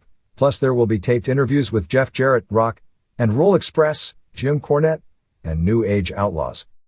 According to Howard Brody, current NWA member promoters are Dan Briley, Danny Davis, of Ohio Valley Championship Wrestling out of Jeffersonville, Indiana, Brody of Tampa, Sean Brown of Maple Leaf Wrestling in Chatham, Ontario, Ed Chuman, Buddy Sokolic and Sean Pyle of Midwest Wrestling out of Bloomingdale, Illinois, Dennis Coralizzo of West Deptford, New Jersey, Steve Corino of NWA 2000 in Fayetteville, North Carolina, Don Lewis of Atlanta, Gene Miller of Carlton, Michigan, Jim Miller of Pro Wrestling Express in Pittsburgh, Michael O'Brien of Northeast Wrestling in Cornwall-on-Hudson, New York, Burt Prentice and Bill Behrens of Music City Wrestling in Nashville, Victor Quinones of IWA in Japan, Dave Republic of Extreme Canadian Championship Wrestling out of Vancouver, which will be renamed NWA Pacific Northwest, Steve Rickard of New Zealand, Tony Rickard of Honolulu, Ryu Takada of Wrestle Dream Factory in Japan, Ken Taylor of NWA Southwest Championship Wrestling of Plano, Texas, Ernie Todd of Canadian Wrestling Federation from Winnipeg,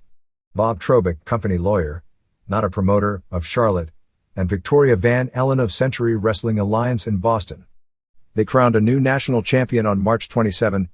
Doug Gilbert won over Barry Windham and Rocco Rock, replacing no-show Terry Gordy. The NWA is planning a 50th anniversary convention. It was legitimately formed in 1948 in the Philadelphia area in October to induct members into a newly formed NWA Hall of Fame with an interpromotional show featuring wrestlers from all the various promotions. Bad Boys of Wrestling on March 28 in Snyder, Texas drew 642 fans for a show that included one-man gang, Bill Irwin, Chris Adams, and King Parsons. Next show is April 25th in Wichita Falls, Texas with Jake Roberts, Adams, Hector, and Mondo Guerrero, Greg Valentine, Gordy, Jim Powers, and others advertised. RF Video is offering 3 new shoot interviews with Sid Ayudi, El Snow and Abdullah the Butcher, each 4 hours in length with lots of clips and career retrospectives on the wrestlers, including many inside and controversial remarks for $25 apiece, and also has a Jersey All-Pro Wrestling show from March 28th which includes Abdullah and many ECW wrestles on sale for $20 at P.O. Box 797, Langhorne, Pennsylvania 19047.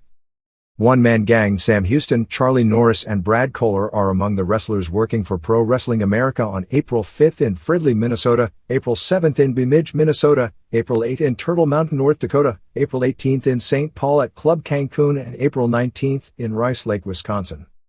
King Mabel and Music City have patched up their differences, and he'll return on April 4th. A results correction. On the March 6th Mew show in Baltimore, the result of the main event was Lucifer NC Glenn Osborne and not Lucifer and Osborne as tag team partners. The April 3rd Sports Collectors Digest had a feature on Bruno Sammartino. The March 29th New York Times Magazine had a feature on strange deaths of wrestlers talking about Ray Gunkel, Plum Marco, Bruiser Brody, and Gorgeous George. Former WCW announcer Chris Cruz did an angle on a New Dimension wrestling show. It started with he and longtime fan John Hitchcock yelling at promoter Chris Plano about being a ripoff because Rick Link wasn't there as advertised, since he had shoulder surgery. It wound up with both getting in the ring and Hitchcock clotheslining Plano and running down Link.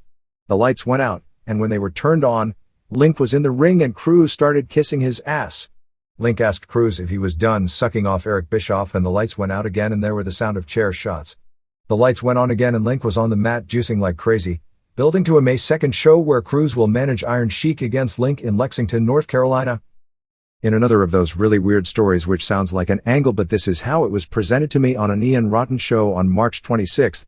Jerry Faith and Troy Haste, who formerly were for Kentuckiana Championship Wrestling, showed up to do an angle at Ian Rotten's TV tapings in Louisville. The two were heckling, supposedly to set up an angle where Rotten would challenge them at the end of the show. But instead, Flash Flanagan, Chris Kindred, attacked Haste, who was cut under the eye needing 5 stitches. Doug Gilbert came out to break it up. The police came and supposedly an arrest warrant was taken out the next afternoon, and that Flanagan walked out of the building after the incident and told Rotten that he had quit the promotion.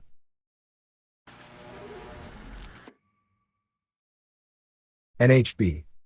Pride 3 on June 24th at Budokan Hall is scheduled to have Nobuhiko Takada, Kimo, Marco Ruiz, Kazushi Sakuraba and Mark Kerr as headliners. Takada will be spending 6 weeks in California training with Ruiz and Boss rooting for his tune-up match for Hickson Gracie in October. My feeling is with such a big match on the table, that Takada's match on this show will have to be a work, and that Pride recognizes not only does he need to win for credibility, but they need his name on the card as a participant to sell tickets since the last show didn't sell many tickets. This likely eliminates the entire Takada clan, which includes Sakuraba, from being part of UFC when it comes back to Japan. It is believed Kimo will be given Yuhi Sano, which looks to be a way for him to rehabilitate himself with a win. Preliminary estimates are the March 13th UFC did about an 0.35 buy rate, which would be the lowest since the first show, and with fewer homes hooked up, the lowest total audience to date, about 53,000 homes. The lack of visibility is the main reason, but the poor show from Japan didn't help matters any. Reportedly it only got to that figure because of a surprisingly strong replay showing, no doubt based on word of mouth because of the quality of the show.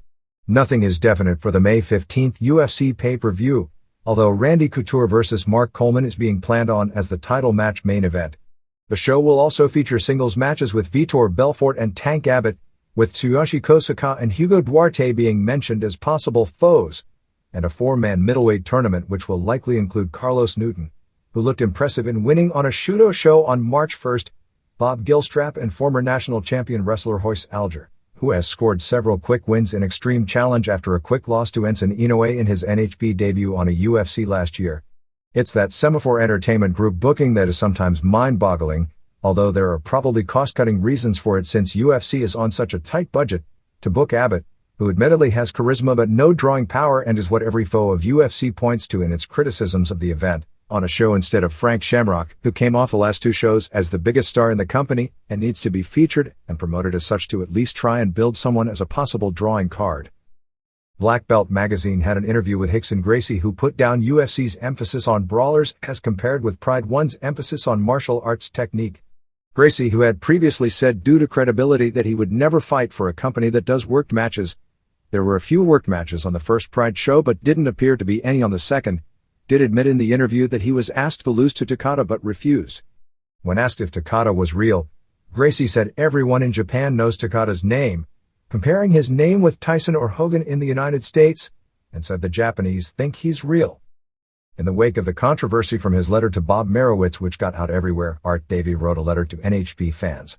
He said while he was upset about Douglas Dedge's death, he wanted to write about what he called the fairly widespread delusion that NHB is safer than boxing and martial arts. NHB has been under such severe attack that a siege mentality has developed about NHB. The biggest single misconception we've used to defend ourselves from opponents of NHB was that it was safer. I was never under the grip of such a delusion.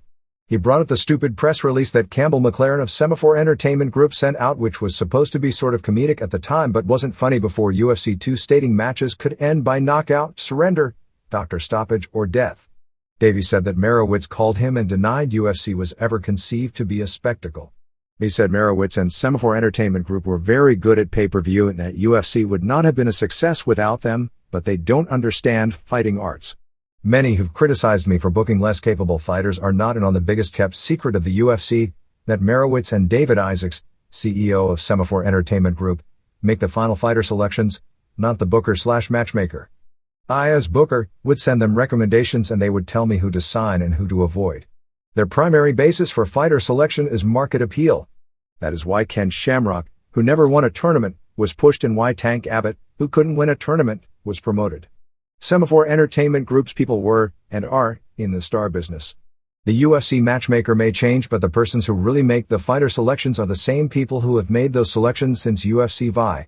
Davey brought up wanting to do a loaded tournament in 1996 with 8 good fighters, but UFC wanted a David vs. Goliath tournament with Goldfish, fighters believed to not be top level, being there to be easy foes for sharks, killers.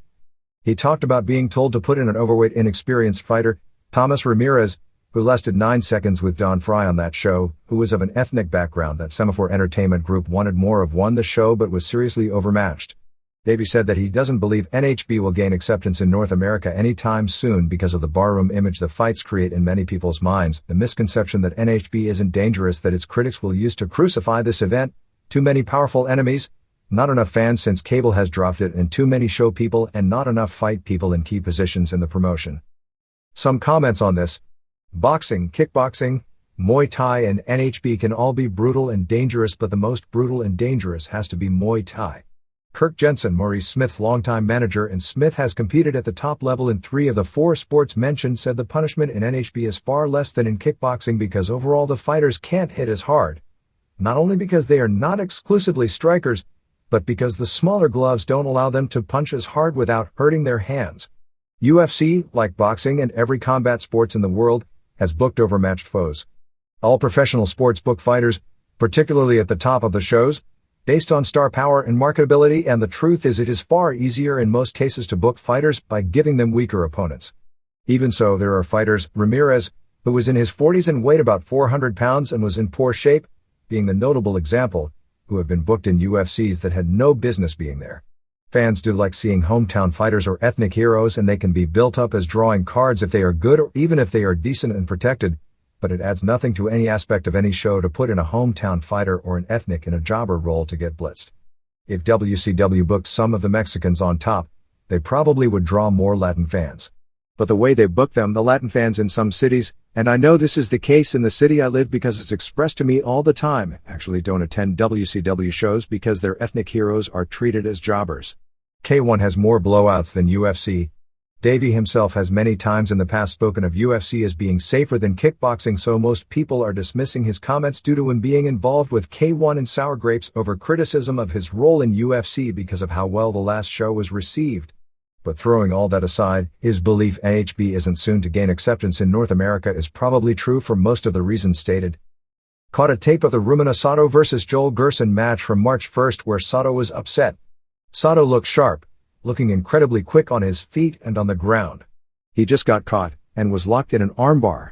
He refused to tap, and the ref waited probably too long to stop it because of his rep and because he wasn't expected to lose. His arm was in a terrible position, and the reaction of the fans was amazing as they were all in silent shock as if they couldn't even digest the idea of seeing him lose. With Ken Shamrock on the road with the WWF, the Lion's Den in Lockford, California is closing up, and Jerry Bollender and Pete Williams will apparently open a gym with the equipment in a new location in Livermore, California, which is more centrally located to the Bay Area.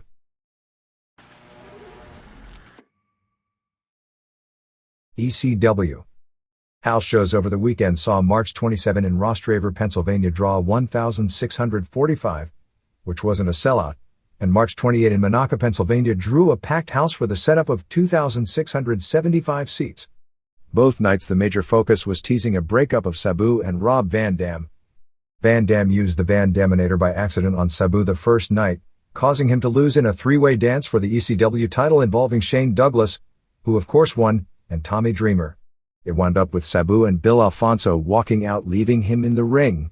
Van Dam also does hilarious interviews talking about making his opponent scarred up freaks, then does an insincere apology to Sabu, and knocking their teeth out, and does an insincere apology to Alfonso. But the biggest problem took place when they were doing the same angle in Monaca after losing to Douglas and Bam Bam Bigelow. One humorous note: they had a new ring announcer in Monaca who billed Sabu as being from Bombay, Michigan. Anyway, the two were arguing in the ring when someone threw a bottle of pop which hit the ropes. More people got the idea, and you can imagine what happened. Sabu and Van Dam were trying to finish up their angle rather than leave, but were getting nailed with debris. Sabu picked up part of a table broken earlier in the match to shield himself, but was hit at least 3 times in the back with bottles, and then apparently enraged, threw a table into the crowd. Reports are that a young fan, looking to be around 9 years old, who was standing on his chair in the front row, was hit in the side of the head with a table, which knocked him off his chair. He fell to the ground on his arm. His arm had a bad bruise but wasn't broken, although he was taken to a hospital in an ambulance. Even seeing what happened to the child didn't stop the crowd, which pelted the ring with more garbage until Sabu and Van Dam had to leave without finishing the angle. I want to point out that this is not an ECW problem, but a problem pro wrestling has created based on trying to elicit stronger reactions to its participants, and the fact that Nitro created the idea that throwing things at headliners at the end of the show is part of your ticket price to a live event, and nothing has been done by any company on television to convince people such behavior isn't cool or even not approved of. And the fact is, it really was encouraged at the beginning under the guise that it made things seem more over to fans watching on television before it has gotten out of hand, from the smallest of the indies to the big 2 at major arenas. In Monaca, a scheduled tag title match with Chris Condito and Lance Storm defending against Axel Rotten and Balls Mahoney wound up with Mahoney being destroyed before the match with chair shots, so Rotten worked the match himself and wound up losing. Candido got the pin and the Storm argued so much that they ended up following with a singles match that Candido won. Monaco was described as a subpar show due to lack of crowd reactions. The crowd was said to not be into any of the wrestling and they were only for the blood. Monaco is weird as crowds have ranged from super enthusiastic to dead and you never know which one you're getting. Candido and Storm have great chemistry as the tag champs who hate each other. In Rostraver, Taz and Bigelow had a match which saw Bigelow whip Taz into glass and Taz went through the glass. They are apparently going to change Taz gimmick similar to what WWF did with Ken Shamrock at WrestleMania, where he'll become an out-of-control maniac beating up everyone in sight and when he returns he'll drop a lot of his often imitated mannerisms. On TV this week they were heavily pushing an April 4th match in Buffalo, New York where Bigelow defends the TV title against Van Dam. Since it was already announced that Sabu gets a shot at the TV title, and they are teasing Van Dam versus Sabu, it certainly seems where that is all leading. The idea will probably wind up that Taz is so berserk that when he finally gets his shot for revenge at Bigelow, that Bigelow no longer has his belt. Only about 500 tickets are remaining for the pay-per-view in Marietta, Georgia in a building set up for around 3,400. They will be running shows in New Orleans and Baton Rouge in late May. Joel Gertner wasn't around over the weekend as he got married.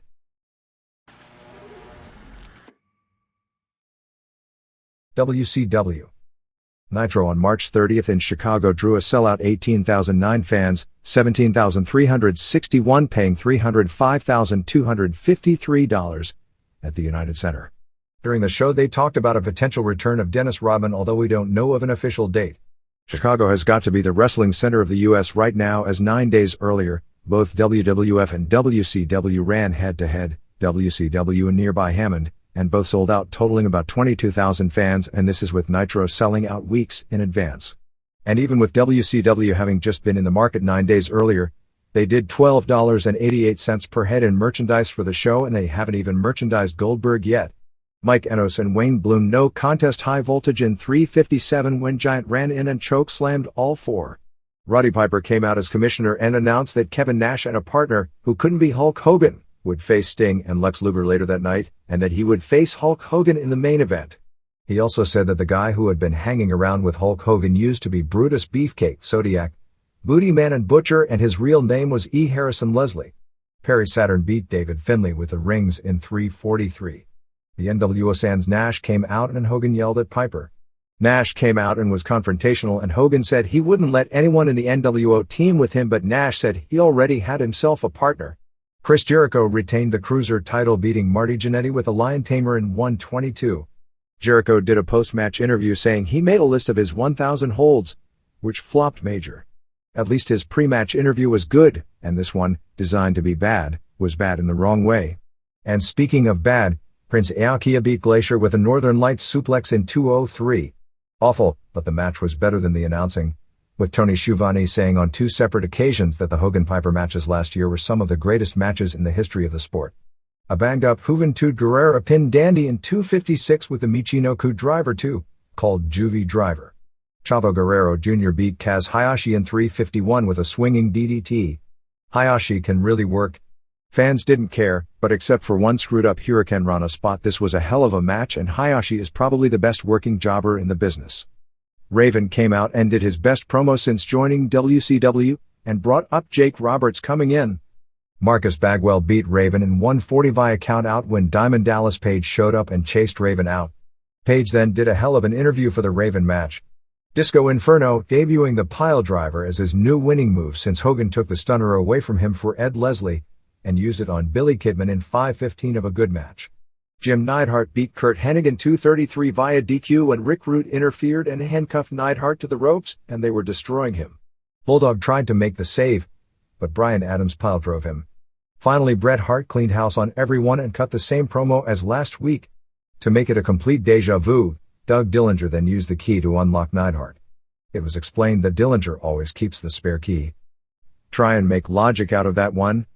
Like WCW issues out handcuffs before every Nitro to Rude, but Dillinger always keeps a key.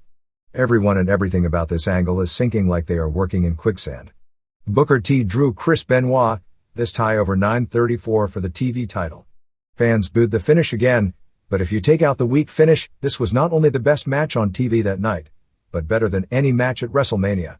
Psicosis beat Ultimo Dragon via DQ in 2:14 when the Flock attacked Psicosis, since he injured Lodi, who was gone after having ankle surgery during the week. Dragon saved Psicosis, but nobody cared. Bill Goldberg destroyed Ray Traylor with a jackhammer after no-selling Traylor's finishing slam in 2:20.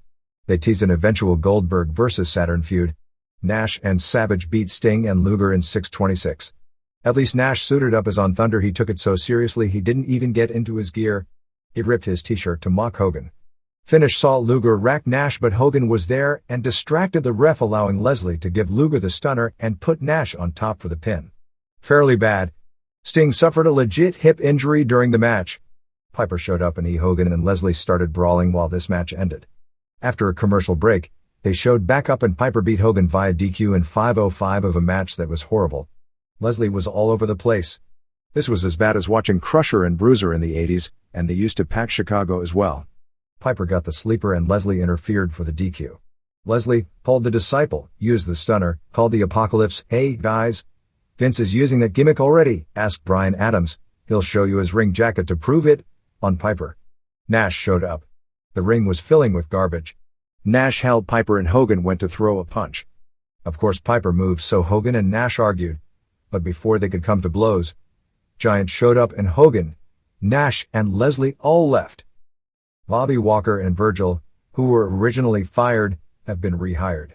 Walker is related to Claude Thunderbolt Patterson, I believe he's his nephew, a noted Atlanta black activist who was a major wrestling figure in the city in the 70s.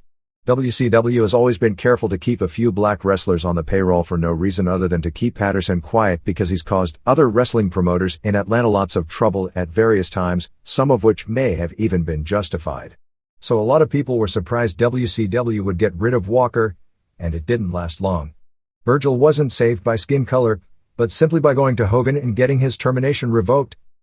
The deal with the Nitro Plus experiment is that on the Monday after every pay-per-view starting on April 20th from Colorado Springs, Colorado, Nitro will have a second feed available to those with satellite dishes through DirecTV, and for $4.99 extra they can buy Nitro as a pay-per-view and get all the action that takes place during the commercials breaks. The amount of buys it would take to make that financially worthwhile would cost the ratings of the show about 0.1. The March 15th uncensored pay-per-view did an estimated 1.1 buy rate, which is almost exactly the same as WCW's sold-out and Super Brawl shows, despite being on paper a stronger show than either from a star power standpoint. It's a very good figure, but the feeling is the addition of Thursday and coming 3 weeks after Super Brawl took the edge off Hogan and Savage, drawing what Hogan had bragged would be the biggest buy rate in company history, and what wound up as only a little more than half of Hogan's Sting I. Lineup for Spring Stampede in Denver on April 19th looks to be Hogan and Nash vs. Piper and Giant in the Bat match, Sting vs. Savage for the WCW title, Page vs. Raven for the US title, Booker T vs. Benoit for the TV title, Jericho vs. Iaukea for the TV title, and Bulldog vs. Hennig.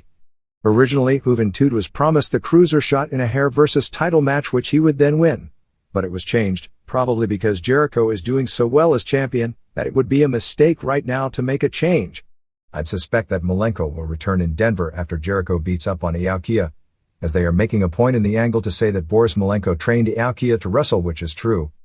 Thunder on March 26th in Fairfax, Virginia drew 7,196 fans, not a full house as the building held more, but WCW in its agreement with George Washington University was only allowed to sell 7,000 tickets due to limited parking in the area, so it sold all its tickets well in advance, which was 5,784, paying $163,661. The show also drew a Thunder record 4.4 rating and 7.1 share, no doubt because of the tease of the Hogan-Nash turn. Replay did a 1.2 rating and 3.8 share, but as a show it was every bit as bad as the March 23rd Nitro was good. Chris Benoit beat Chavo Guerrero Jr. in 3:33 with a crossface. It was supposed to be Chris versus Eddie, but Eddie came out and told Chavo by virtue of their agreement that he was taking the TV title bout and that Chavo was instead going to wrestle Benoit. Hogan and Nash had their confrontation about Hall in 6. Iaukea pinned La Parka with a Northern Lights suplex in 2:01. Not good. God, was Heenan bad, talking about how Iaukea had just gotten back from Japan where he had gone undefeated, that was months ago, and he's been on WCW every week of late, and called him Prince King. Jericho beat Disco with the Lion Tamer in 3:27. Goldberg pinned his best opponent, Jerry Flynn, in 2:45 of a good hot match. Psicosis pinned Kidman with a guillotine leg drop off the top in 4:34. Page did an interview, and when he said he respected Sting, the crowd booed. Bulldog and Neidhart NC Hennig and Adams in 4:01. More quicksand. The bell rang for no reason, and then they all had a lousy brawl to the back. A worst match of the year candidate, well, in another year. This year maybe it's just the worst of the week. Saturn beat Page via countout in 5:16 when Page hit the diamond cutter and then left the ring to chase Raven. A dud. T beat Eddie via DQ in 42 seconds. Eddie hit T with Nux, but T kicked out of the pin. Eddie gave the Nux to Chavo, who threw them back in the ring for the ref to see them and DQ Eddie.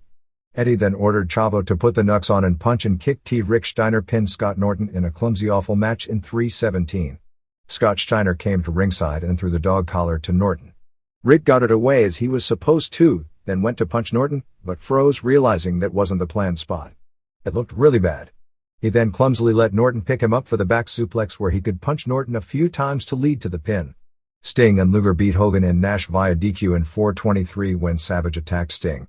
Even with the interview teasing a split earlier, this match had no heat and Nash didn't even suit up. It was awful, as was the show, although the soap opera at the end was good.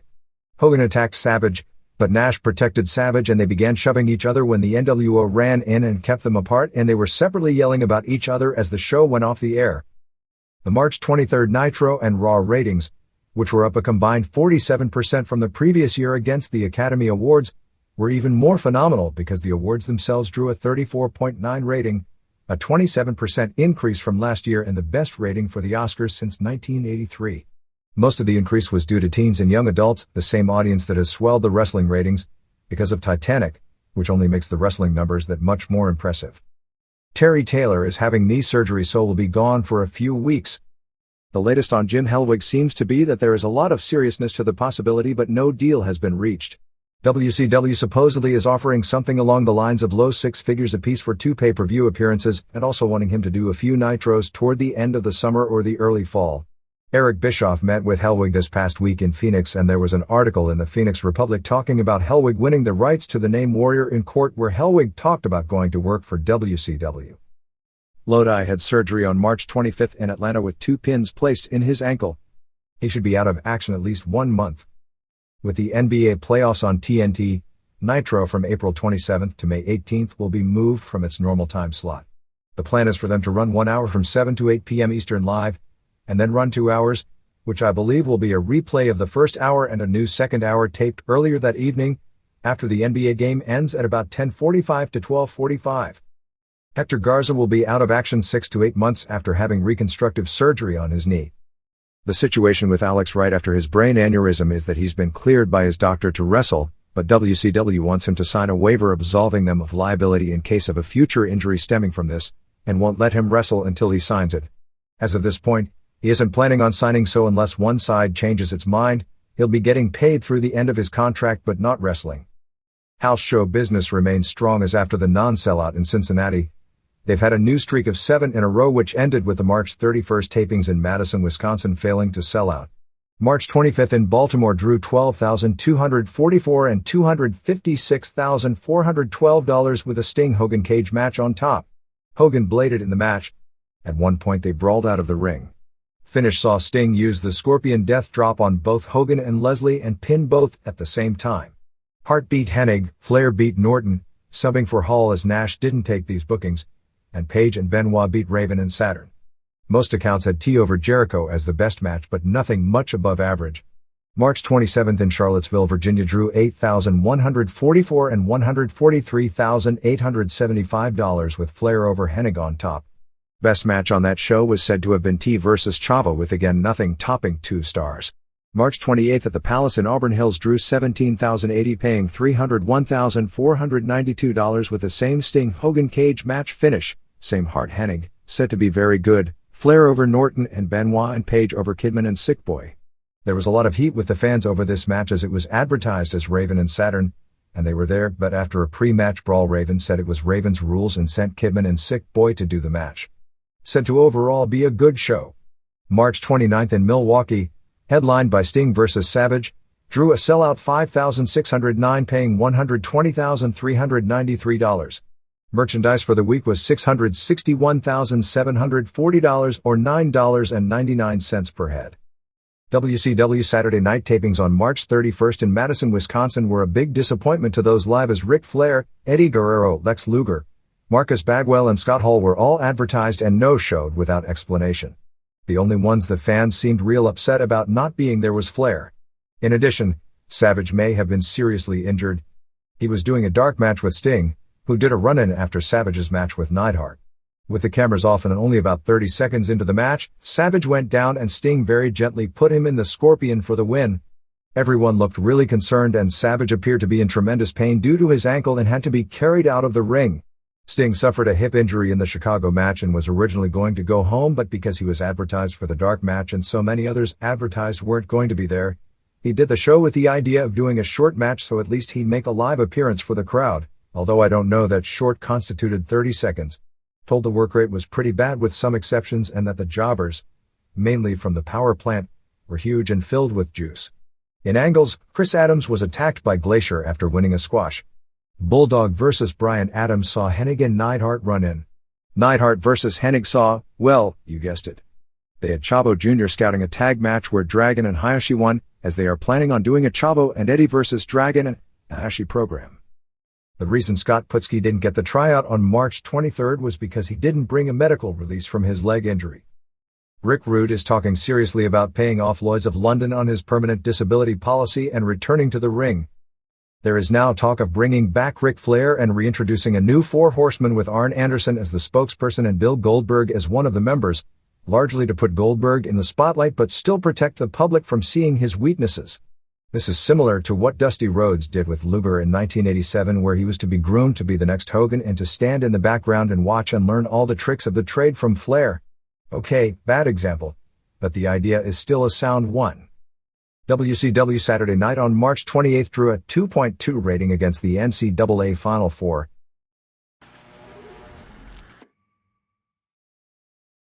WWF Raw on March 30th in Albany, New York drew a sellout 11,202 paying $156,512 and $81,207, $7.25 per head, which was the only show of the week besides Mania. It opened with Quebecers and Raymond Rojo beating Adam Copeland and Shawn Stasiak and Tom Brandi in a match with no heat. Probably the first time Ray Rojo has wrestled in years. For Shotgun, Head Bangers beat Brian Christopher and Scott Taylor, Bradshaw beat Savio Vega, Skull and 8-Ball won a squash, Armageddon, Recon and Sniper with a new name won a squash with Jackal and Kurgan watching and taunting them, and Taylor beat Walsh. Raw started with Vince McMahon coming out with a new WWF title belt. Of course he was booed. The segment was great as McMahon and Austin are two of the best actors in the business. Austin grabbed the new belt and dropped the old one on McMahon's toe. McMahon played the role of slimy heel promoter, trying to mold and order the rebellious Austin, who of course stood up to his boss, and gave him a stunner. LOD 2000 beat Jose and Jesus in 33 with the Doomsday Device. Kurgan beat Chains in 213 with a claw. Awful. Jeff Jarrett beat Aguila in 237 in a hilarious example of stupidity and messed up execution. Aguila has no clue how to sell, so they book him in a match where he's supposed to do nothing but sell. Finish saw Aguila go for a spinning moonsault, which Jarrett was supposed to get out of the way of and have it miss, to set up the finish. Unfortunately Jarrett moved and Aguila landed perfectly on top of him. Aguila sold it as if he missed, Jarrett got up, the fans groaned seeing how bad it looked for them to sell it as a miss when he hit perfectly, and Jarrett, with all his experience, should have at least called a quick audible, but instead went right to the figure 4 anyway. Steve Blackman did a run-in afterwards. McMahon had Austin arrested and he was carted away in handcuffs, and later used his one phone call to call Jim Ross on the air. McMahon, spoofing his dressing room altercation with Bret Hart, came out and insincerely told the fans he felt that he owed them an explanation. Ken Shamrock and Blackman beat Farouk and Rocky Maivia in 422 when Maivia walked out and Shamrock pinned Farouk after a belly-to-belly, not using the ankle lock because, of course, top baby faces, which Farouk is being set up for, would never quit. Farouk and Rocky had a pull-apart afterwards which the Nation of Domination broke up, and then the Nation of Domination turned on Farouk and Rocky dropped him with a urinage and cut a promo on him. Helmsley and Chyna brought out Waltman. They introduced porn star Val Venis. I've already figured out his big angle. Luna leaves Goldust for him since he's irresistible to women. Of course, since Luna is out of her mind, they break up, and in a mad rage, Luna cuts off his fingers. Mero beat Taka Michinoku in 135, making more of a joke out of the light heavyweight division. Leading, of course, to introducing 3 new members of that division as the Japanese DX attacked Taka. Jim Cornette brought out Dan Severn as the NWA World Heavyweight Champion, gave his UFC background, brought up that he's beaten Shamrock, and Ross noted Shamrock has beaten him, in a suit and tie. Midnight Express, Bumbling Bart, and Boring Bob beat Bangers in 3:59 of a real bad match to regain the NWA tag titles. Severn then suplexed both Bangers all over the ring. Cornette's mic work remains great, although when he used to say the same things about Bobby Eaton and Dennis Condrey, there was a lot more credibility to it, so it worked. Finally, New Age Outlaws won the WWF tag titles, beating Terry Funk and Cactus Jack in a cage match. Funk had this bruise the size of a watermelon on his back and was clearly working in incredible pain. He couldn't do much, so they tied him by his throat to the cage and beat up Jack. Jack was making a comeback when Waltman clocked him 3 times with a chair, and the Outlaws stuff pile drove him on a chair for the pin in 4:22. Outlaws joined DX as they crotch chopped until the show went off the air. Dark match was Austin, hey, wasn't he in jail? And Shamrock and Undertaker beating Maivia, and Kane and Helmsley with Austin pinning Maivia. DX was pretty heavily cheered, particularly when Waltman was out. A correction from last week's issue. Christopher Daniels, who worked the Phoenix tapings as Fallen Angel, is not Kevin Quinn. The two actually were a tag team in Chicago for Windy City before both left. WWF was reportedly very impressed with Daniels at his tryout. WWF album was at number 182 on the Billboard charts after peaking at number 165, which means they are selling 6,000 to 7,000 units per week. Fans who purchased $50 tickets for Wrestlemania were all given free tickets for one future WWF event because of a mix-up where fans were led to believe they would be getting better seats. USA's Tuesday Night Fights will officially be dropped with the August 28th episode. The show was drawing good ratings, although not as good as Raw. USA, under Barry Diller, wants to change its image to appeal to a younger audience. This leads to all kinds of speculation about wrestling. It can be moved to Tuesday, where it has been proven it would do monster ratings unopposed. Of course, WCW may add a show anyway, so it won't be unopposed. Or if USA is willing to drop high-rated programs to change its demos, wrestling may not be safe even with the numbers it is getting due to content. Other than speculation, right now there are no indications any changes are even being considered. WWF tried a last angle with Tyson on March 26 in Boston. WWF claimed 15,000 fans, although local media reported the number at 5,000, and those who were there said 15,000 sounded high. From the tape on TV, it looked to be much more than 5,000. They had 2 matches and then did the angle. Unfortunately, just as Michaels was running down Boston Sports, the garbage started coming and he got his with a battery and stormed off. Helmsley stayed and covered for him while they introduced a guy to mock Owen Hart, Undertaker, Bret Hart, and finally Austin. Austin hit the ring but was attacked by DX and Los Boricuas and tied into the ropes. Michaels returned so they could do the spot to tease the turn where Michaels went to kick Austin but Tyson stopped him, and then Tyson went to punch Austin but Michaels stopped him, and they both kissed Michaels. It got some media pub, but not a lot outside of the Northeast and Japan. Major dates between May and July. May 3rd in Landover, Maryland, May 3rd in Hamilton, Ontario, May 8th in Cincinnati, May 9th in St. Louis, May 11th Raw at the Baltimore Arena, May 15th in San Jose, May 16th in Anaheim, May 18th Raw in Nashville, May 19th Raw in Chattanooga, May 23rd in Toronto, May 25th in Detroit, pay-per-view on May 31st in Milwaukee, June 1st Raw in Chicago, June 2nd Raw in Rockford, June 6th Madison Square Garden, June 14th Dallas, June 15th Raw in San Antonio, June 16th Raw in Austin, Texas, June 19th in Houston, June 21st in Oklahoma City, June 27th in Boston, King of the Ring June 28th in Pittsburgh and Raw June 29th in Cleveland, Raw June 30th in State College, Pennsylvania, July 4th in Vancouver, Raw July 13th at the Continental Airlines Arena in East Rutherford, New Jersey, Raw July 14th in Landover, Maryland, July 25th San Francisco Cow Palace, July 26th pay-per-view from Fresno, July 27th Raw from Anaheim, and July 28th Raw from San Diego. Steve Regal hasn't signed a contract, but has told people that he is planning on starting here as soon as his no-compete with WCW runs out, which I believe is in a month or 2. He is said to be in the process of losing weight, but recognizes he's got a ways to go. John Cena also hasn't signed but is expected to be brought in with a new characterization and pushed with the idea of being a headliner. Ed Cohen, WWF Vice President in charge of arena bookings, returned to work in the office on March 30th after his fourth battle with cancer since the age of 16. Mick Tierney, a California powerlifter who wrestles as Irish Assassin, signed a developmental contract, probably many weeks back although we just learned of it. Vader is expected to return at the end of April. His deal with All Japan for the Dome was considered more of a goodwill gesture to start a relationship between the two companies as no major money is involved. Michaels had a police guard much of the weekend due to death threats. Notes from the business comparisons: the 9,464 fans and $151,189 gate average for the month of February are both all-time highs in WWF history. WCW's all-time record month was January, and for the first 2 months of the year WWF is averaging $8,500 and $143,000 and WCW is averaging $7,500 and $144,600. After 2 months, WCW leads in ratings 3.5 to 2.1 and in buy rates an estimated 1.06 to 0.75. Livewire did a 1.4 rating and Superstars a 1.7 on March 28 through March 29, surprisingly low for Mania weekend.